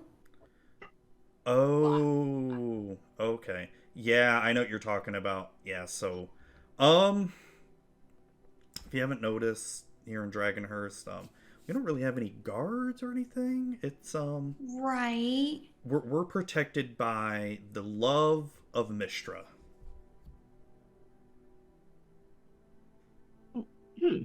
What does that mean? Mystra. It's the goddess of magic, the goddess that we worship here. She protects a cleric us. put this spell up for you? It was a wizard a long time ago, but a wizard of Mystra, I guess you can consider them a cleric, but that was a couple hundred years ago. Oh, so does everybody have these little shields around them? It's not a shield. It's the Mystra surrounds us, protects us. So if you're a resident here, you get this protection? Anybody does. Do I have the protection? Because I got slapped a lot earlier. Well, that was that was people. Well, that's different. That's willing, right? That you were both willingly participating in that. Okay. So, so it's really just like if a thief. She sort of like looks like a thief trying to steal from you, right? Oh. They would have a very hard time because the love of Mystra surrounds us. It protects us. It binds us. Can I try to steal a bottle of Panacea? Roll a wisdom save. Okay. Oh boy, that is 4. Oh. So as you're hearing this, you're like, I'm gonna try to test this. You go to like try to move your hand, and then all of a sudden you're just sort of like, nah, I'm good. Oh no, we lost Michelle. Uh-oh. Oh nope. Sorry, my Discord just did that. I don't know why, but I'm back. Hello. They are coming back. All right, there you There you go. go. Yay! Oh, it's okay. So as you go to try to steal the bottle, like your hand physically moves next to the bottle, then all of a sudden something stops you, and you're like you're telling your hand to take it, but your hand's not doing it. I nod. That looks familiar. And then Wow. as Fira sees that, she's like, "See, Yeah. Mishra nice. protects us. Huh. That's interesting. This is how we stay safe." Okay. All right. Well, here's what you do. You can take the money you got. You can start another business. That one that's honest. You could do a bakery, make those orange brownies. You could use this essential oils to make some soap. Soap is really hot right now, Mhm. especially the ones that look like cupcakes. Yeah, all we can get here is like lye soap, and it's not very. I mean, it Look at cleans you. you. This is the opportunity for you. It's I mean, true. you look at all the scents you have. You can make lavender. It's You true. make sage. It's true. I've never thought of scented soap. Where I come from in Ravenholm, everyone has scented soap. The best. Nice. Yeah, that sounds good. Nice. Well, Lisa, if there's anything else I can do to help you, I'm gonna take down this booth right now. I'll help you take it down. I start helping taking it down. Okay. What about May and Tellercos? Yeah. I seem to be somehow entrenched at this point, so I'll help. With like, yeah, okay, sure. Yeah, I'm Weird, I definitely couldn't helping. do the stealing thing. So Nero says this is all happening. You haven't heard everything obviously, but you do start to see them start to, as they talk, and the two hug it out, and then you see them just start to collapse the booth and all that. You said you wanted to look at another contest or another attraction or activity. Yes, I would like to earn more badges. And what is your interest? Something that is not physical. There is ale drinking? Or you mean physical, like using strength, or... I would prefer things that don't require strength.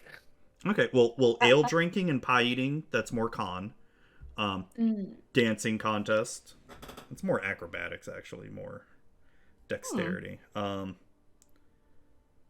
The magic trick show, if you can perform the best magic trick. Ooh. That might be And interesting. then... Oh, yes, okay, yes, And then yes.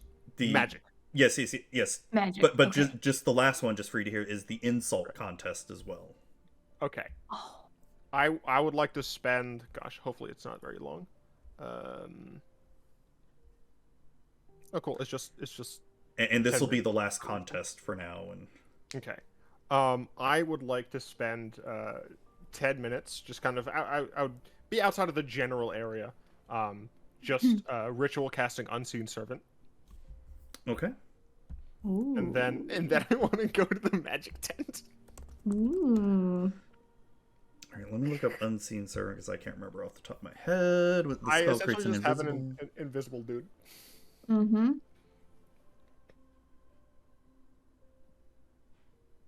Okay. So it's completely invisible. All right.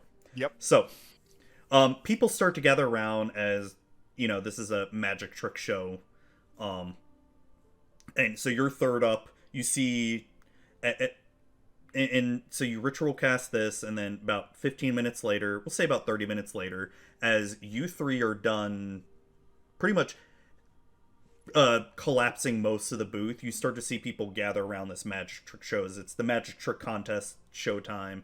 Fira tells you can go on ahead and watch the show if you want. Sometimes the wizards do pretty interesting stuff. I'm just going to go ahead and pile up the rest of these incense and panaceas and just start taking them home. The Ranella crew will take the rest of the booth. But thank you again, Karen, and May and Tellercos. I appreciate it, and I'm so sorry if I, offend anybody. No. She still feels really bad, because obviously okay. Her life was like in danger at one point, and it's a lot. Yeah. A lot happened today, and I'm very sorry. But you got this. You're a strong woman. Thank you. Just live according to there's a one saying I always go back to whenever I feel really down and alone. I always feel like it's great advice for anyone in any situation. Thank you. Live, laugh, and love. Oh, that's a good one. I've never heard Writing that that one down before. too. She goes and writes that down. I on the beginning. It's not the. I take out my affirmations, but my daily affirmations book. Oh, that's cool looking. I've never heard Father Gimthorn say that. I'm just gonna have to write it down. It's good. All the books I read. Never said knew? live, laugh, love. Yeah. It's great. It is genuinely good advice when it's not done to death. Yeah. So as you three make your way to the magic trick show, it's about evening time at this point, as you all have spent a lot of time around the festival, and it's about evening. So this is one of the last shows of the night, or last contest of the night, and as you all sit down, you see first two wizards, and let me see, the first one does like a thaumaturgy thing where they make their voice loud and do all these kind of funny voices, and they get a few laughs. They're sort of like a stand-up comedian wizard magic trick show sort of thing, and they do pretty decent. A lot of people applause and get a few laughs. The second wizard comes up and does sort of like a minor illusion type thing, and makes some objects, make them look like they may be but aren't, and try to trick some of the audience of like, I'm here now, I'm not type things. And they oh god, they do absolutely terrible. Some people boo at them, and they're just sort of like no, you see the stage manager like, get off, didn't even make the full time. The third wizard is someone you all recognize by now. Upcub's stage is Niros, who you've all done some contests with by now. That guy. Hello, everyone. It's a pleasure for me to be here at this festival. I hope I'm going to be able to satisfy your desires for tricks and illusions after these attempts that have been made. Now, obviously, any old Tom, Dick, and Harry wizard can... I should have said Harry Potter. Oh, that would have been so much better. I'm restarting. No, of course, any Tom, Dick, and Harry Potter could provide small tricks, and when I say tricks, I'm gonna like cast prestidigitation to like do a shower of sparks. Like, oh wow, who cares? Tricks. However, it takes a real magician to. So I have that unseen servant. I'm just going to tell him to. Okay, I guess I'm gonna put like a piece of paper down. I'm gonna be like, to light a fire. So like when I say light a fire, he's the unseen servant is force the thing. Light a fire without casting any incantations. Notice that I'm using my hands, but this is only for display, and I'm using my voice, but I'm not speaking the words of magic, the words of the weave. Instead, I am mystifying all of you with my fantastic magical abilities. Now, obviously setting something ablaze is not too terribly hard, but what if I could also levitate things? For this, I'm gonna like take my cloak off, I guess, and I'm gonna essentially like kind of whisper or something to my unseen servant to like just come essentially and stand in front of me. I'm going to drape my cloth on top of it. Ooh. And then I'm gonna like set my spell book down on top of my cloak. Yes, you see, I can levitate things that are quite heavy. And now, Ow. you'll notice that I can do this, and I do the cool swipe thing. And now it's just like my book levitating, and I'm gonna tell my unseen servant to like kind of just like move the book around. Oh my goodness! And then I'll just like snatch my book back up and pick it up. And for my last trick, I will need participation from the audience, please. Oh, of course. Audience participation, please. Yeah. I'll participate.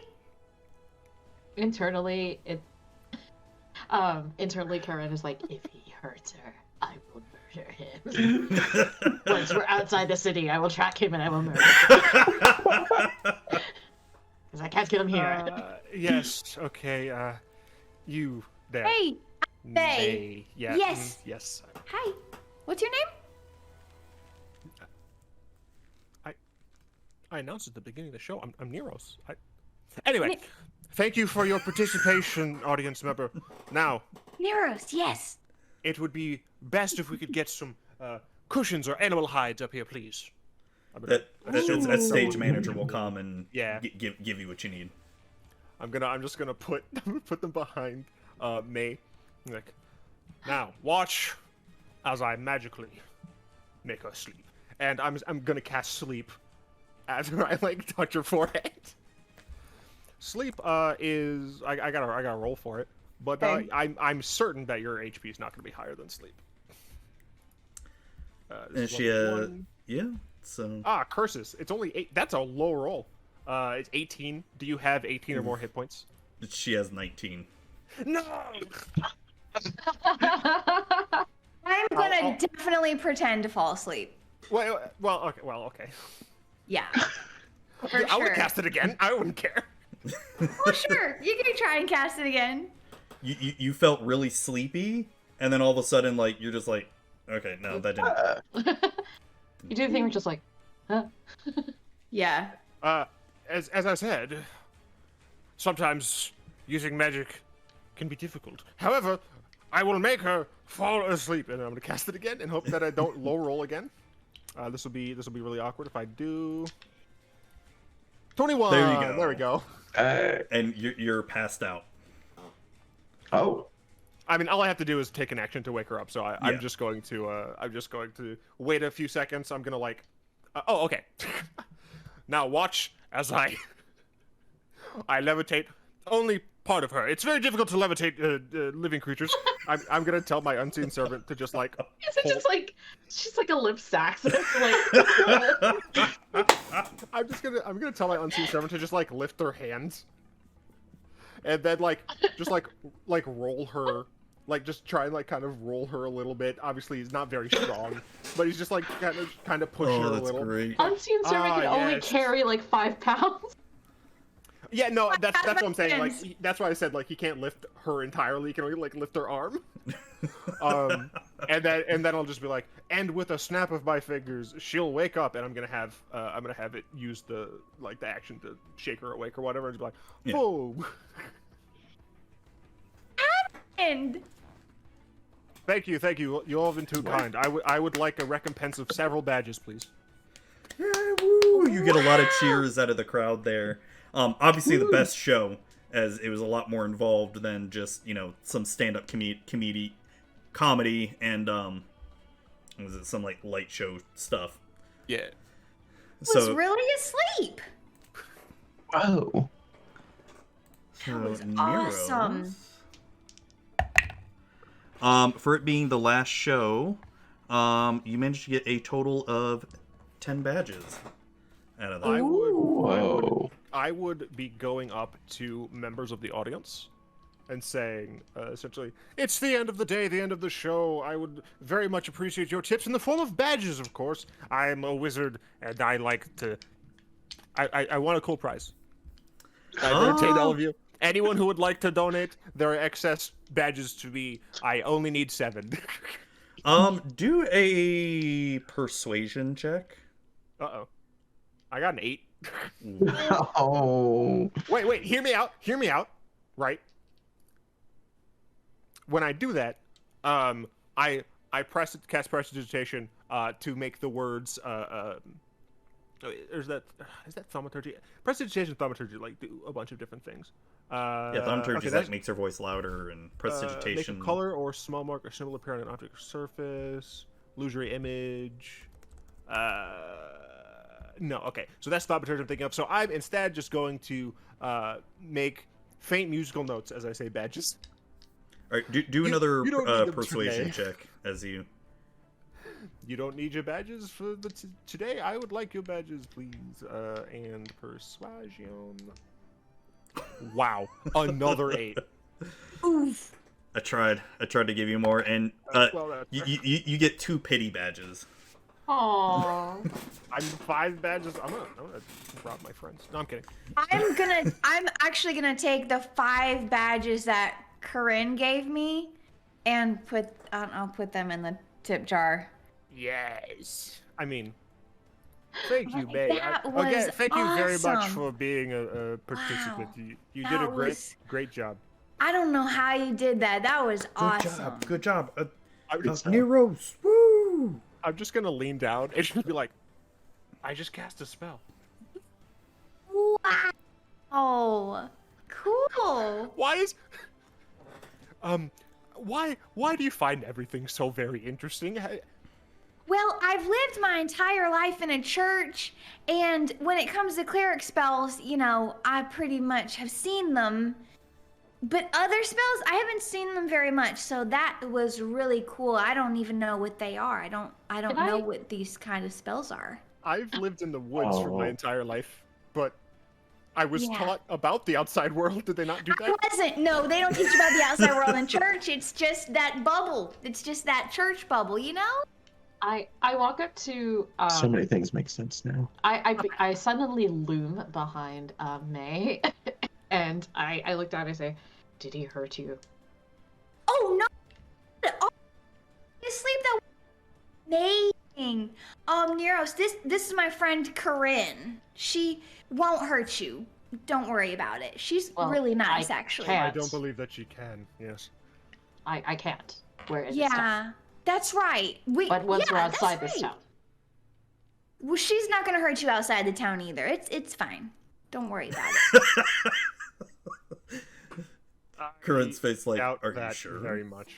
Yeah. You sure about that? Anyway, again, May, thank you very much for being a part of the show. It was quite fun. Thank quite nice having you. Yeah, thank you so much. And those 5 badges, those were actually Corinne's badges that she won when she slapped me silly.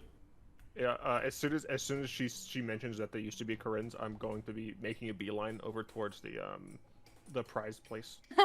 Sure. I let him go. Oh. But do you turn back to look at me at all, or no? No. You're a I big, just- big scary dragon. I just like narrow my eyes as you walk away. I'll take it. All right, so you're heading for the prize line. What are the 3 of you doing? Because it's starting to wind down. The festival's starting to wind down. You do see some of the booths already collapsing, and some Is of the. there any food left? Oh, there's some, carnival food. There's some, oh shoot, what did I have? Oh, that's right. There's fried cheese, fried onions, fried pork, fried biscuits, fried eggs. Just a lot of fried food. Fried Nothing. phoenix. Nothing here is edible.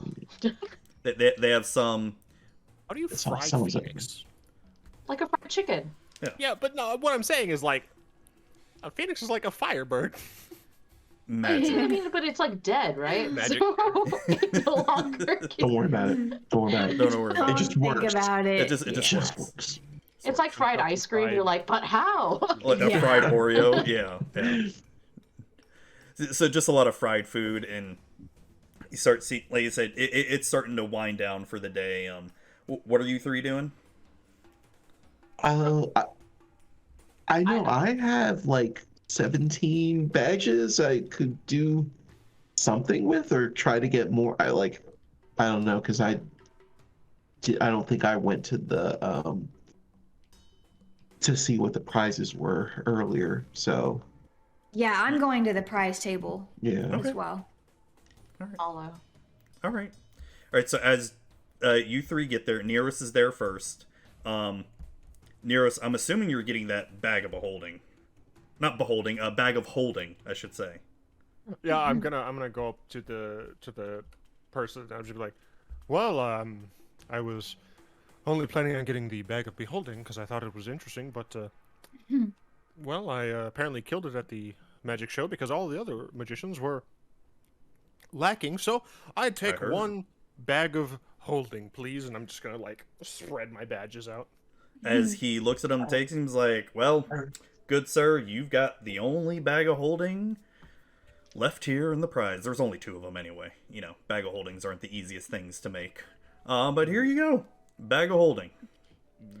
The one thing I will say about the bag is it does have Renelia's insignia on it. So people know that you got it from Renelia's... oh crap, what I called again? Renelia's group of magical wizards and witches and those of magical ilk. Totally fine. Nice. I'll walk up to the prize table and say, 8 badges. What can I get with 8 badges? You know what? Give you a deal since we're, trying to close down. You can either get a flying broom. Only levitates 3 feet off the ground, or you can get a bag of beholding or a cloak of billowing. You know what? I'm gonna take the flying broom because that sounds so cool. All right, awesome. And he hands you it's a normal broom, normal size broom, and then he sort of shows you how to use it at first, and it literally just hovers 3 feet off the ground and just sort of it does not go. It only goes at like a walking pace. And says the enchantment will last for about a month, and you'll either need another wizard to put the enchantment back on, or just becomes a broom. Wow, thank you so much. Yeah, no problem. It's great with the kids. You how old are you? I'm 29. For a dwarf? Yeah, that's about right for a dwarf. Okay. All right, hey, no. Hey, be young at heart. That's right. Thanks. Have a great night. Bye. You too. Looks towards Tellercos. All right. So I've got 17 badges. What can I get with those? Well, you can get, I'll do a special deal here. I can give you a bag of beholding and a cloak of billowing for all those badges. Ooh. That sounds like you've got a deal. 17 badges for you. All right, there you go. So, bag of beholding, it's an absolute normal bag. Same size as a normal bag like you'd get from an explorer's pack or anything like that. It just, every time you open it up, it just glows for a few seconds, then dissipates. Ooh. Wow. That's all it does. And then the Cloak of Billowing, the best magic item in the entire game. As a bonus action, you can make your cloak billow. Ooh. It's like the curtains in Total Eclipse of the Heart. Yes. Billowing. That's awesome. Oh my gosh, she's Billow. Whoa. It's like, Even Karen has to say, like, admit to herself, it looks really cool. it's so cool. And I'll let you decide how you want it to look, like what color and all that, and it's fine. It's a cloak of billowing. Oh. Sweet. Yeah. Yes. So Awesome. as you all start to leave the festival and start getting near the town square, if you look on the map there, town square is where that giant Mistra statue is. There is a big party, a big celebration since this is the Remembrance Festival, to remember the sacrifices that were made to take down this high council. there's a lot of, and this is all free food, free beer going around. You see Bellador outside with some of his helpers, some of the elves, and you saw that little wizard that was talked to you before, May. Just handing out food. You see Fiona handing out food, and there's people coming in and out of the tavern, but it's more staff coming in and out of the tavern because this party's all happening outside. So, whole bunch of food. Everybody's just eating, drinking, having a good time. It's starting to swell up as you all start to walk over there. And what's everyone sort of doing here at this point? Is there anything here that is not fried? Near the tavern, yes. It's more of a bigger selection. Picture out like a good dinner buffet. You've got steak, chicken, pork. Phoenix, owlbear, regular bear. Owlbear? No. I don't know why I just really like regular. It's like an Avatar: The Last Airbender when it's like it's just a bear. It's not like a bear crossed with a cow. It's not like a seal penguin. It's just a bear. So the spread is a lot more diverse, and they got fruits, vegetables. Yeah, there's huge selection. Since this is a big farming town as well too, this is the time where they bring out all the best fruits, vegetables, all that. And excuse me, did you say big pharma? Yes, big pharma. No. I'm just gonna grab some food and just have a seat and watch to see what's going on. Yeah, and there's plenty of alcohol too if you want to partake in that. Oh no! A cleric never drinks. Mm-mm. That's okay. More for the monk. Yeah. I don't drink beer. Is there like wine? Like, is there like a Chardonnay? I would say Chardonnay. It's probably just pretty basic red wine. Oh, is there a white?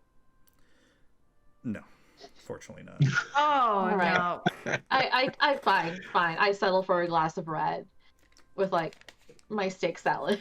and it's not very good red wine. Like for you, like for the common populace, it's pretty decent wine. But for you, since you have a more exquisite palate, this is like that box wine you find, And what is it? It says, oh gosh, what's the brand? It's like Zot. Okay, I don't remember, but Franzia. It's like a Franzia. Yeah, it's not very, very good at all. So, Niros, what are you doing? You just people watching a lot, or?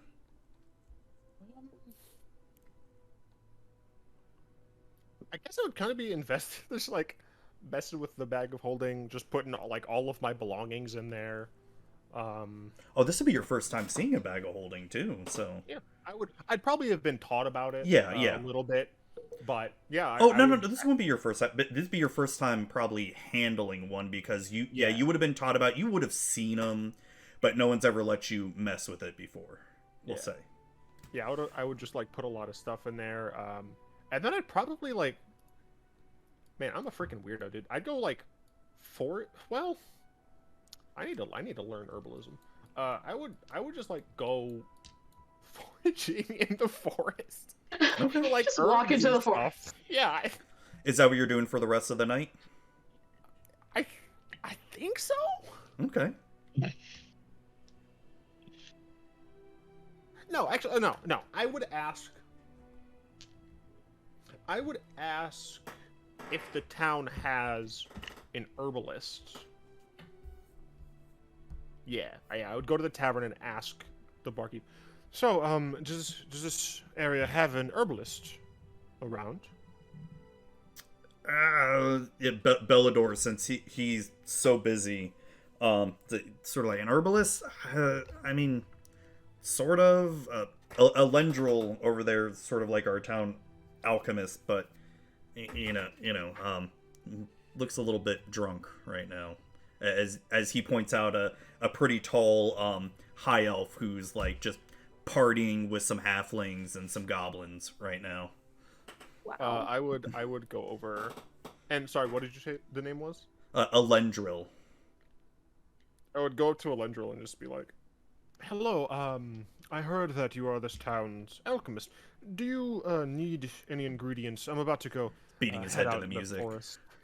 And you're having to be a little bit loud too, because it's like you know, because there's bands playing and dropping the dubstep and all that. Yeah, I'm thinking about going into the forest. Yeah, forest is fucking cool. Let's go. Well, I was just gonna see if you needed anything, and I would fetch them for some gold. Mushrooms, man. Get some mushrooms. And you hear like the two goblins and two halflings like, yeah, let's go. I would ask what mushrooms he's describing, because there are many mushrooms that I know about. The magic ones. Okay, those are a little dangerous. How much will you pay me to grab them? He puts his hands in his pocket, pulls out a bag of silver, which turns out to be about 5 gold. He's like, here, take it, man. Give me some of the mushrooms. Okay. I guess I'll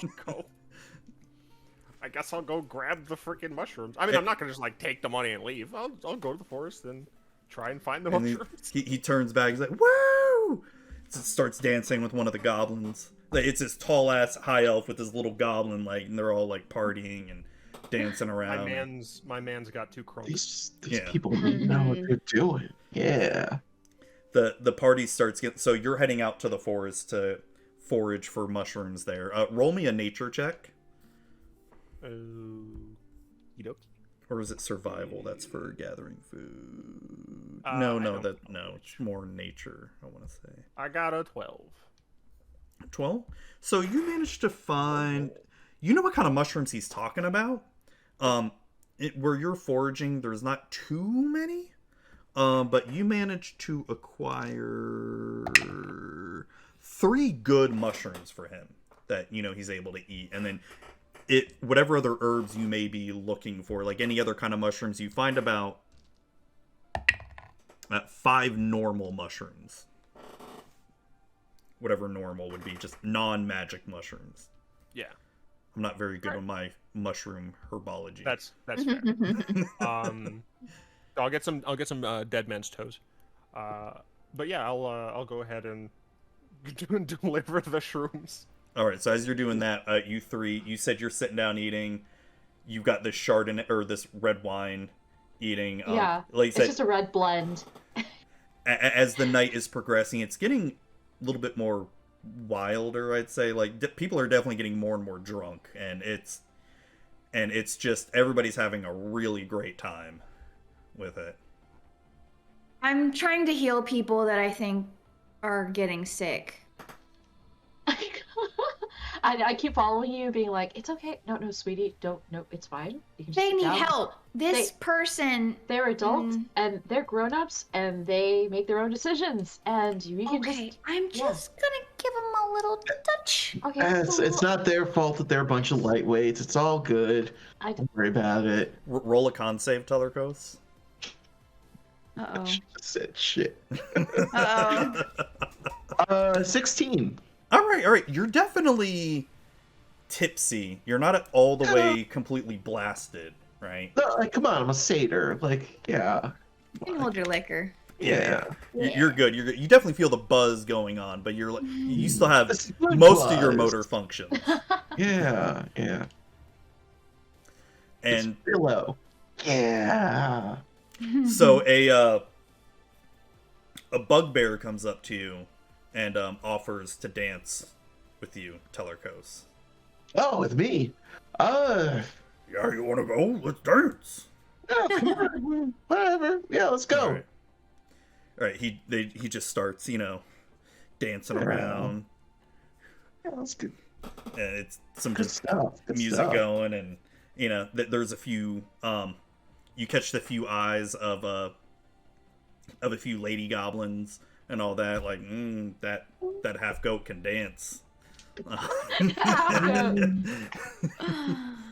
Oh, Nice. man. All right, so as you're trying to help people, Karen is sort of hovering over you. Tellercos just having a great time. So as you make your way back to, you were out in the forest for a little bit, at least minimum an hour and all that, just looking for these mushrooms. You can get back there. The sight that you see at this point, people are just blasted now. You're just, you managed to find Elendril, and you hand him the mushrooms, and he's like, bro, oh, he just takes the mushrooms. You just hand him the 3 mushrooms. Yeah. Okay.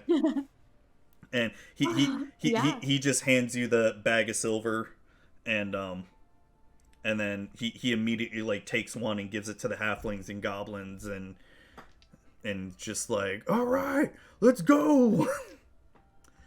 And just, I am absolutely gonna stay and watch this from a distance, but I gotta learn what this does.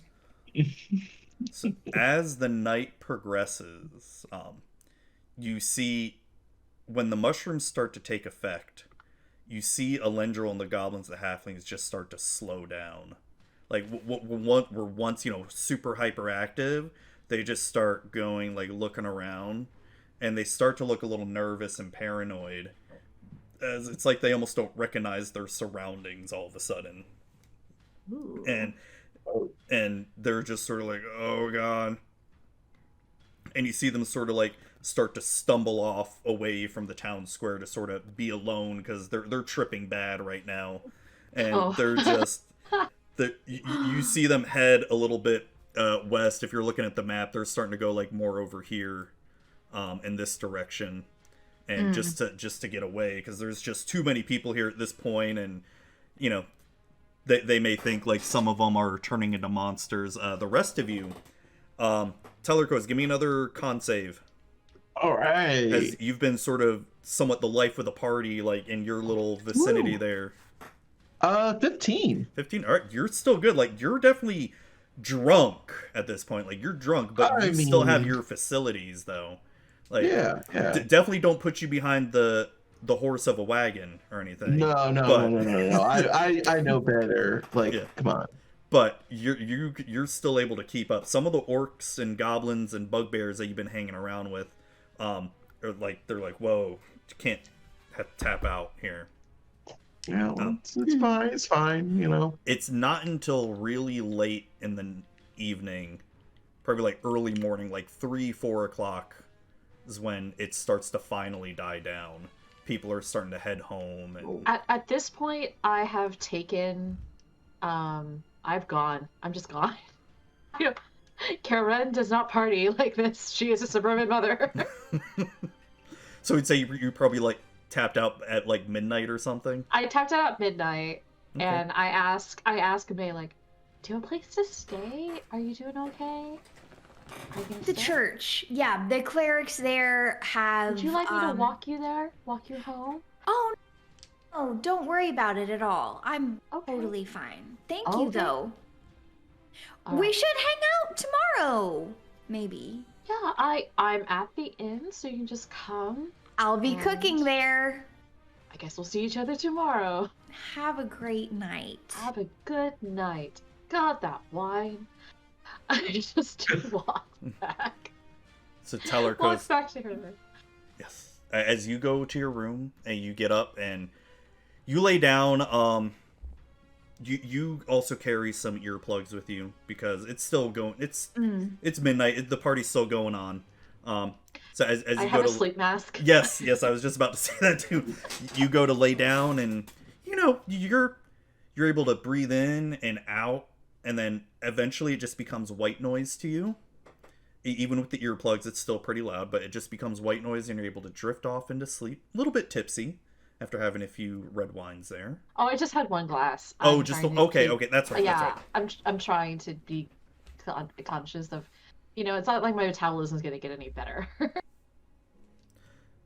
So you drift off into sleep. May, as you go back to the church, you give a little prayer to your goddess, and pray that thank you for a great day meeting some wonderful people. Mm-hmm. And you drift off into sleep in Rose's office. Is because that's where she was able to keep you there. Tellercos, it's not until about 3 or 4 o'clock in the morning, once the party dies down, you're like one of the last to finally just trudge to your room and just pass out. That's good night. Good night. Yeah. You kept up with the alcohol, but as soon as you hit that bed, you're out. You're just it's like you hit me with that sleep spell. Oh. Niros, since you said you sleep in the forest, right? Yep. All right. Where would you sleep in in a tree, or like at the have your back against a tree or something, or up in a tree? I'd have like a hammock, I think. Hammock? Okay. Yeah. Okay. So a little bit outside of town, you go as you see people. You may steal a few energy from people, or life essence, I should say, as people are starting to go off. This would be a perfect time too. No one would even notice at all. Everybody's blasted. Yeah. As you're heading out town, near the town outskirts, you find the elf and the 2 halflings and goblins like right by where the festival are. They're just asleep, laying on the ground, and they're just completely passed out. They had a good trip. So as you go in the forest for a little ways, you go and find your little area where you made your little hammock and pass off into the night. Karen, when you wake up in the morning, since you were one of the ones to go to sleep early, essentially earlier than everybody else, for the most part, for most of the town, I should say. And May, when you wake up as well, I'll get to you in a second. So Karen, when you wake up, you have obviously the best view. As when you look out your window, you can see the town square and all that in all its glory. You don't have the boring back view where it's just nothing but woods and all that. You have the good town square. But as you look out, as you wake up, you're feeling good. It felt like a good day. You got found out some information about where this regional upline manager was. But the first thing that takes your eye is the statue of Mystra is gone. And it was a very big statue. May, you were suddenly woken up by Ro around the same time that Karen is waking up and saying, it's like, she shakes you awake and is like, I need your help. Someone took the statue of Mystra. What? Someone took the statue? She says, yes, this is bad. This is very bad. Oh, okay, let's go. And with so many people here, so many tourists, this may... Oh no, they're not protected? Mystra's protection is gone now. Oh no, yeah, whatever I can do to help, yeah. The first thing I think of is I can slap people. Well, you don't know exactly that Mystra's statue is the one doing this protection. True. Okay. I just look at the skyline and I'm like, that's weird. And it's a very big statue too. Like, yeah. So it being there, obviously it was one of the first things you noticed when you woke up the previous morning, and now that it's there, you're like that's not normal at all. And so that's where we'll end it for tonight.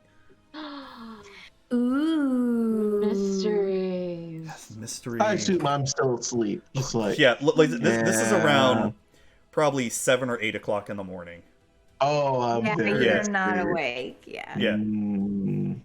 I'm assuming Nero still has to do the 8 hours of rest. So you'd still be asleep. Have to sleep normally. Yeah.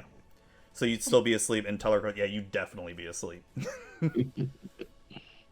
So you two would be awake, and that's the end of the first session. Thank you. Yeah. Hey, thank you. I hope you all enjoyed it. That was awesome. Yeah, it was fun. Awesome.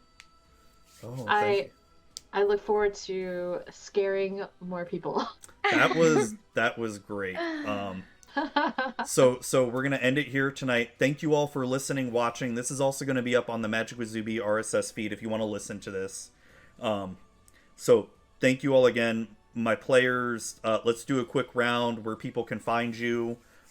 Starting off with Michelle right here. Oh, hi, thank you so much. I played K'aranina Gemleaf, the very extra barbarian, I loved it. I dragonborn loved it, by the barbarian. way. And you can find me on social media at KilnFiendPotter on Twitter, where I usually yell at the sky like most other elderly millennials. And you can all find me on Instagram at KilnFiendPottery, where you can see a lot of my ceramics work. So yeah, check me out there. Awesome. Pixie. Yeah, I'm Pixie Kitten. I am on the internet. You can find me on YouTube or Twitch or Instagram if you search Pixie Kitten Plays, or on Twitter at PKP_magic. Sweet. Justin. Hello, I am Justin, also known as Six. You can find me on Twitter at MTG6. That name will probably change soon-ish whenever Twitch allows me to change my name again, because I just recently changed it. I'm going to change everything again to just be 6 with an underscore, because no site lets you have just 3 letters as your username. Freaking, it's so annoying. Oh. Yeah. So I'm just going to be 6 underscore everywhere. But I have to wait until Twitch lets me do it, but whatever. But yeah, on my Twitter, you'll find my link tree in my bio, which can show you to all of the other places that I'm at. I play Magic the Gathering. Yes. I saw you streaming earlier too. You were playing. Well, when I caught you were streaming what, Legend of Runeterra, I think it was. No, I was playing Slay the Spire. Oh, that's what that was. Okay. Awesome. And last but not least, Baltan. Oh, so I go by Baltan on the internet, or Tony in other places. I do I'm on Twitter at Baltan2, mostly because Baltan is kind of hard to get some places.